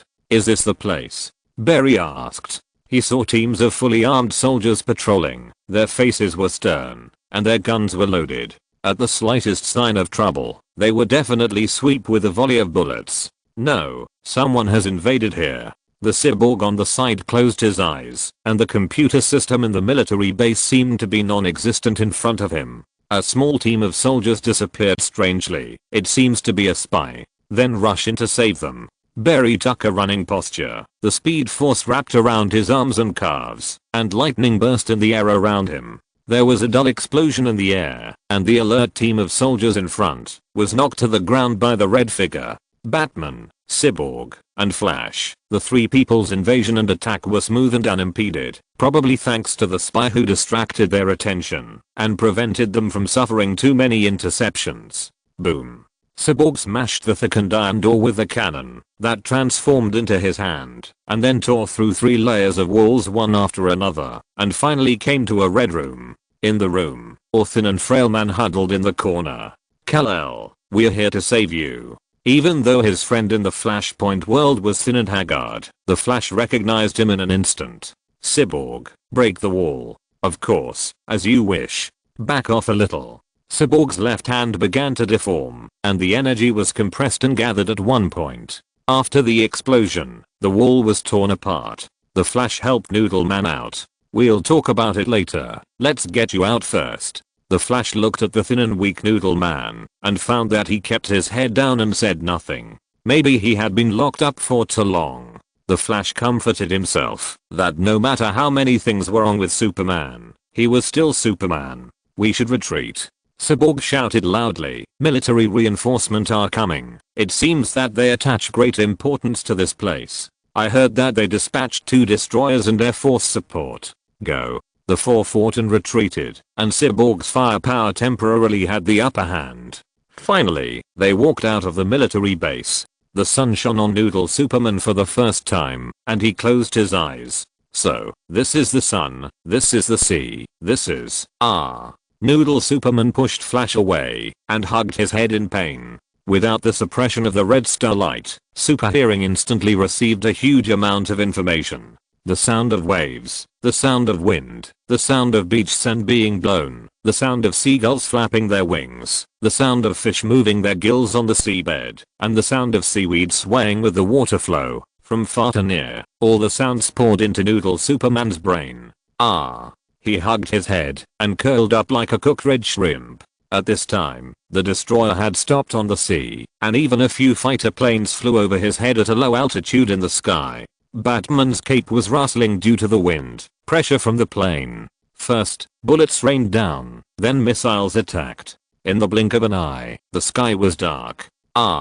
Noodle Man knelt on the ground and opened his eyes. The sun gave him more gifts, and hot energy poured out from his pupils. 2 red rays swept across the sky and hit the missile rain. An explosion spread across the sky, and the clouds were burned red. The combined attack of the destroyer and the fighter plane was destroyed in an instant. The sea breeze rolled up the heat wave, and it hurt people's faces. Carl, they are just soldiers, don't hurt them, the Flash reminded loudly. Noodle Man's weak voice revealed excitement. The world is fair. Everything humans do has no meaning to this world, and the universe does not care about life and death and order. The universe has been chaotic and disordered since the beginning. Only by abandoning the meaningless rules made by humans can we be truly free. More yellow star energy poured in, making Noodle Man's control over his body weaker. Noodle Man held his head in pain. He tried to cover his eyes with his hands, but the red rays overflowed from the gaps between his 10 fingers. The rays instantly dispersed into more than a dozen rays, splitting the fighter planes in the sky into fireworks, smashing the destroyers, and even flattening the military base. On the sea, Flash grabbed Steel Bone with his left hand and Batman with his right hand, jumping flexibly to dodge the attacks of the heat vision.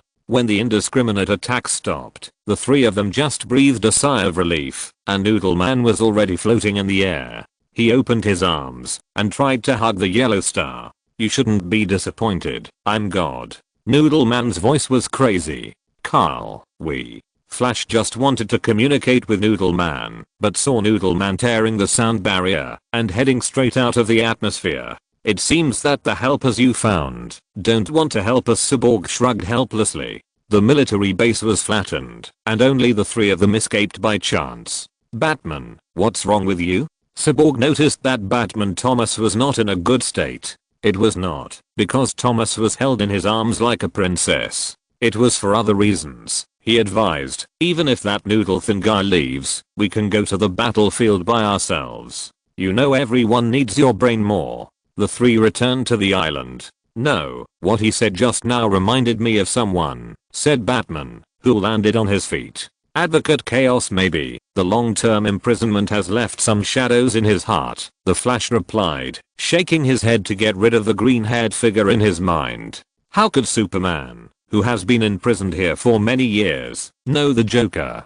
Batman bent down and picked up a toy plastic man the size of a pinky finger in the seawater. The toy man has been here, thank you. I'm the only one in the world for the reward of 100 starting coins. Chapter 23 Flying Grayson. Austria, Kufstein. Although this place did not fall in the Third World War, the dark cloud of war still covered everyone's head, wantonly venting negative effects. There were few pedestrians on the street. It seemed that apart from work, people only cared about the next target of the Amazons after conquering Britain.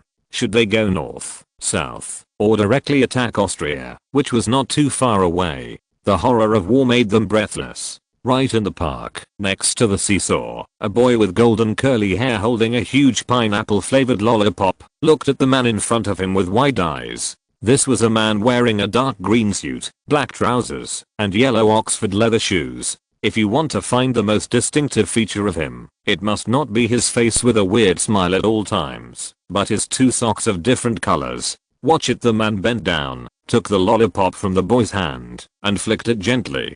Dang dang, he made the sound of knocking an egg, and handed the lollipop to the boy again. The boy subconsciously took the lollipop and looked down. Wow, surprise overflowed from his blue eyes. The lollipop turned into a toy, a fluffy nylon cloth filled with stuffing, which should be cotton. Do you like it? The man asked. The boy nodded vigorously, and his expression of love was self-evident. The man also smiled and reached out to touch the boy's head. Kata. A woman's voice came from a distance. The lady with golden curly hair ran a few steps and pulled her son behind her when the man's hand was about to touch her son's head. Mom? The boy was pressed behind his mother. He stuck his head out and looked at his mother strangely. He didn't understand why she was so excited. Sorry, we have a party at home tonight. Bye. The lady said to the man with disgust, pulling her son's hand and turning away. Mom, what are you doing? He is a magician. Look, he turned my candy into a puppet. Kata asked his mother in confusion. Compared with the so-called party, he preferred to stay with the magical toy magician for a while. Kata, have you forgotten what I told you? Don't get involved with people who look weird. I really shouldn't have let you go out on the street alone. Didn't you say that the war has nothing to do with us? And that gentleman is not a weirdo? Kata blushed and retorted to his mother. Apart from his senior cousin, who could solve math problems in an instant, the gentleman in the green suit was the person he admired the most. Look at his smile and his socks of different colors. How could he be a normal person? That's a trend. Kata wanted to refute again, but his mother ignored his defense.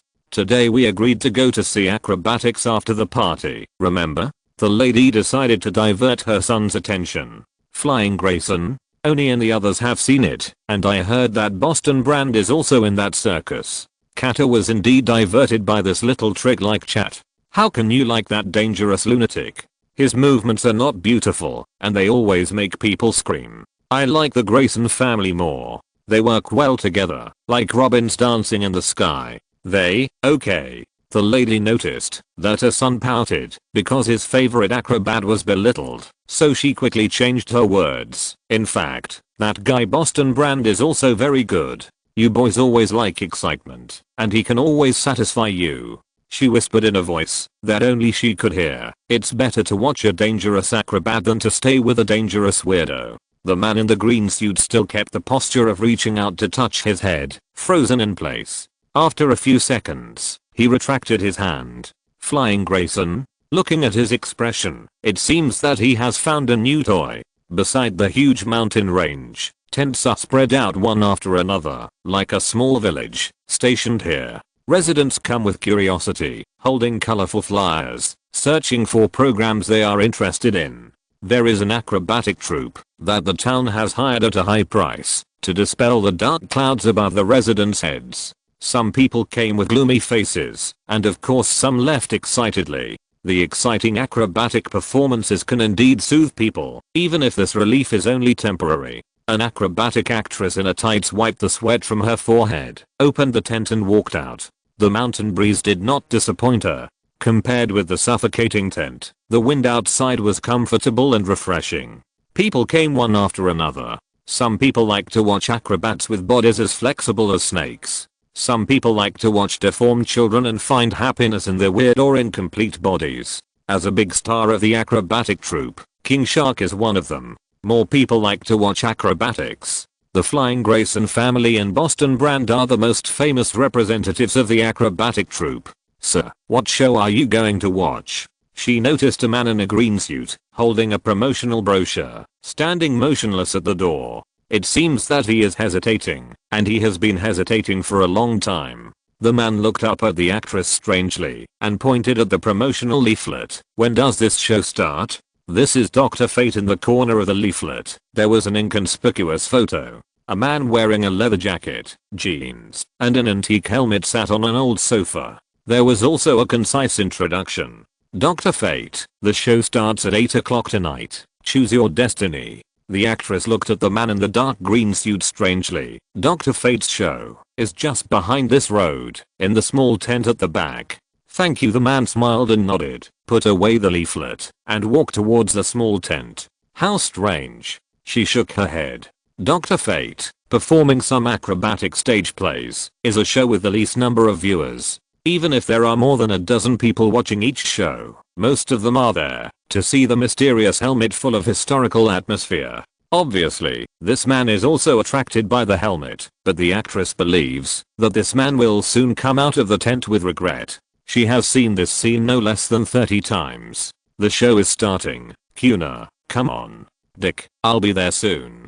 The actress responded loudly, running back to the backstage of the tent. Flying Grayson, Brand Boston, King Shark, Ragdoll Cat. Their tent was in the center of the circus. Not only was the tent full of people, but people were also coming in from outside, wanting to see a thrilling and exciting show. In contrast, in the corner, in an inconspicuous position, there seemed to be an invisible wall around the tent, and no one could get close. The man in the dark green suit lifted the curtain of the tent. There was no one in the tent, only the helmet on the stage. He walked to the front of the stage and picked up the helmet that was casually thrown on the ground. It was very heavy in the hand, and the helmet had a mysterious atmosphere. People couldn't help but be fascinated by it at first sight. Are you here for the helmet too? A drunken voice came from behind, and a flax-haired man with stubble came over with a bottle of wine. Are many people here for this helmet? Asked the man in the green suit. It's just a weird looking helmet, a few decades old at most, not an antique at all. You should treat this helmet well, maybe it can bring you something unexpected, the man in the green suit said meaningfully. Unexpected things, like the audience? The man sat down drunkenly and took a sip of wine. I really don't understand them. They like to watch freaks. They just sit there, on the stage, or in the jar, motionless. What's the difference between being alive and dead? Even the Flying Graysons, they can make people smile, but smiling is the job of a clown. I'm different from them. He yelled under the influence of alcohol. A man in a tuxedo rushed in. You bastard, you're drunk again. He pulled the drunk man backstage and apologized to the man in the green suit. Sorry sir, I may not be able to perform for you. The performance of the Flying Graysons is about to begin. Maybe you can go there. Wait, you forgot your helmet. Chapter 24 Acrobatics. The circus tent was 3 stories high. In the center of the stage, several lights illuminated the protagonist standing on the stage with his arms outstretched, enjoying the focus of attention on himself, enjoying the screams and cheers. The circus leader, wearing a tuxedo and holding a cane, pulled the red bow under his neck and cleared his throat. Ahem. Today, the Flying Grayson family will use their beautiful acrobatics to join hands with Boston Brand to present you with the most exciting and perfect visual feast. Wow. Grayson, Boston Brand. Ah. They were like heroes and superstars, and the screams had already shown how popular they were. Behind the circus leader, the Grayson family, wearing gorgeous gymnastics uniforms, stood shoulder to shoulder. John Grayson smiled and said confidently to his son, who was a head shorter than him, Dick, relax, this will be a perfect performance. After I'll let go of the pole, just hold on to me. Yes, don't worry. Mary Grayson also comforted her little son. We Graysons are dancers in the sky and clever robins. As long as you keep a calm mind, you won't make mistakes. But Dick Grayson's throat moved slightly, and he secretly swallowed his saliva. Dick Grayson. There was a voice calling his name under the stage, which made Dick think that he was hallucinating. He searched under the stage and soon saw a yellow man in a green suit. He shook his hands vigorously. "He must be your first fan," John Grayson said with a smile. He was happy that his son could have his own fans.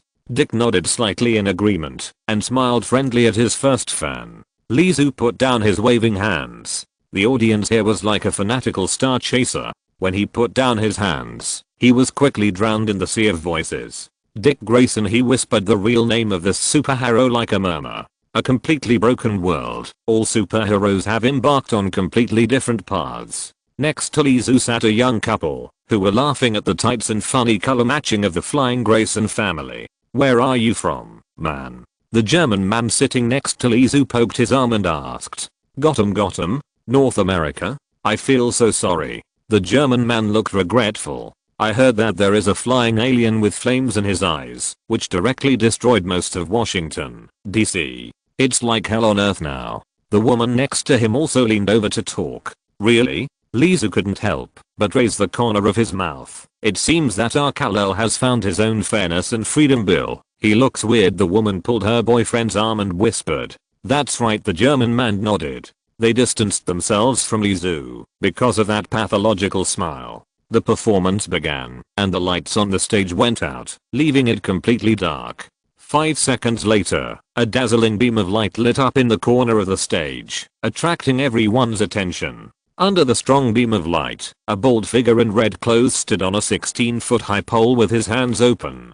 6 feet away from him, there was only a thin rope swinging left and right. The audience began to applaud, and they could guess what kind of performance this was. Boston Brand. Even a fat lady screamed. It was obvious that she loved this stimulating man who could stimulate her hormones. Boston Brand jumped lightly. Without any sense of beauty, he just fell straight to the ground with his head, even ignoring the rope in front of him. From 16 feet to 15 feet, 14 feet, 13 feet, getting closer and closer to the ground, Boston Brand ignored the rope in front of him. His head was also getting closer and closer to the ground. There were still 5 feet, only the height of man. The tent was completely silent. Was it an accident? Some people had already closed their eyes. They didn't want to see a pile of minced meat on the ground.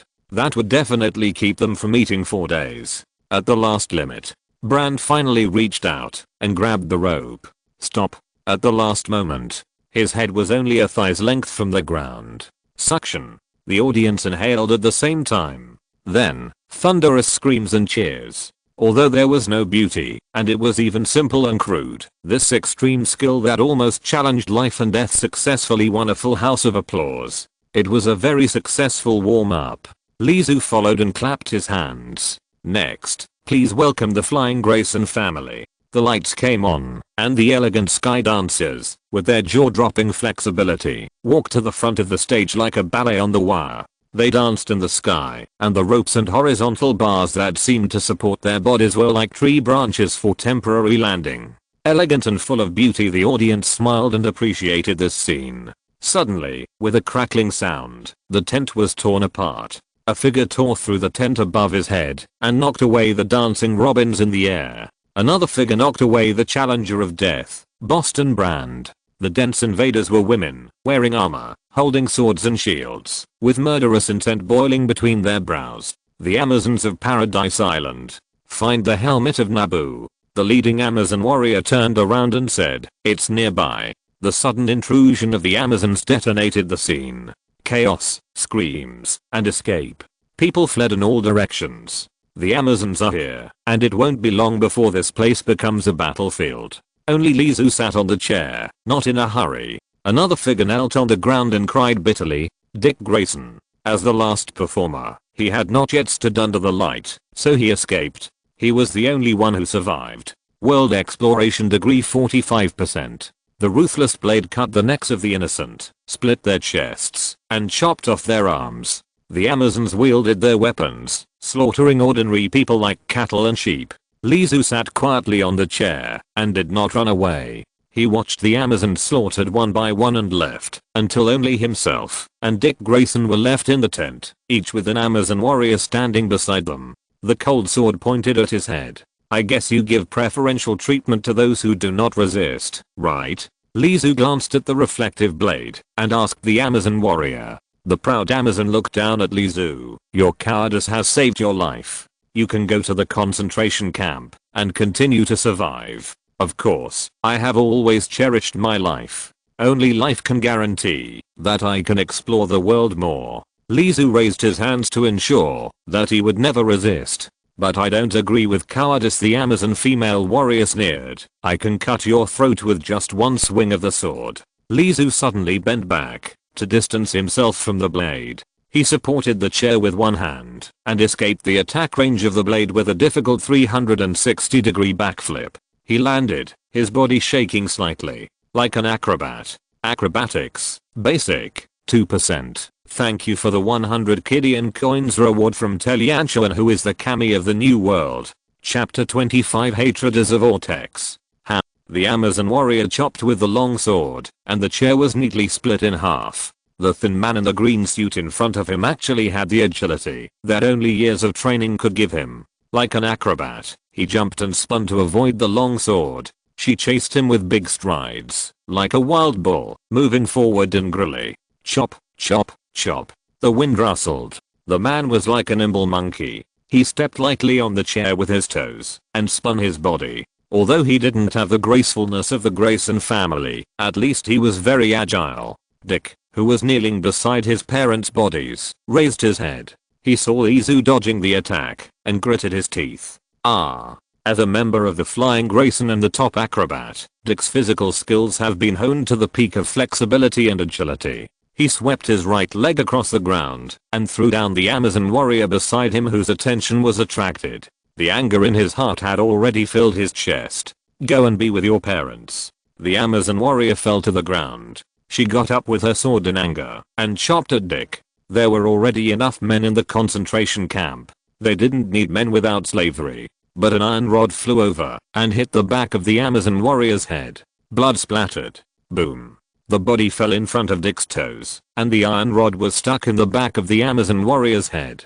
Dick looked at the scene in front of him in surprise. What happened? If it's convenient for you, can you help me? Lizu asked loudly, while dodging in a panic. If you ignore the sweat on his forehead and only listen to his voice, you might think he is very relaxed now. There were corpses all over the ground. Some of them were parents, and some were innocent spectators who came to watch the Grayson family's acrobatics. And there was only one corpse belonging to the Amazon warrior, who was smashed through the back of the head by the unreasonable stick just now. Dick bent down, pulled out the iron rod from the body, and gently shook off the blood on the iron rod. Now he was only angry in his heart, and he needed to vent. Bang! The Amazon warrior who was chasing Lizu turned around and kicked Dick in the chest, sending him flying. Dick felt dizzy as he landed on his back and rolled for more than 10 feet. You can close your eyes now, boy. The warrior's blade would never tremble. But before Dick was pierced by the sword, an unfinished bottle of soda hit the back of the Amazon warrior's head, drawing the warrior's attention. Lizu was holding up his hand. Can you put us in a concentration camp together? Neither of us wants to die yet. He looked innocent, but it was not like he was provoking someone with a bottle. The Amazon warrior turned around and chopped Lizu, but Dick had already gotten up. His anger controlled his shaking body and he kicked the Amazon warrior in the back. Surprise. Haha. Lizu was as agile as a weasel. He pounced on the female warrior the moment she lost her balance, and his magical hands released their abilities. Dick was shocked to see the scene in front of him. The strange man in the green suit just used his hands to turn the cruel woman into a toy as big as a little finger. His body was stiff. This scene was beyond his understanding. The man bent down and handed the little finger-sized toy female warrior to Dick. She is yours now. Thank you. Dick took the toy tremblingly, tears rolling down his twitching cheeks. What should I call you? Santa Claus, he answered without thinking. I should go. If there is another crazy woman like this, I will definitely die here. He blinked at Dick and walked quickly out of the tent. The dark green suit had disappeared from his sight. He was like Santa Claus, delivering the gift he wanted most at the moment, the enemy who killed his parents. Acrobatic tent. Corpses, bloody smell, rolling pieces of meat, and the sobbing of the boy. He silently put the toy female warrior on the ground and clenched his fist. The fist fell, and the plastic toy was smashed. although Dick's fist was also bleeding. But he felt more satisfied than ever.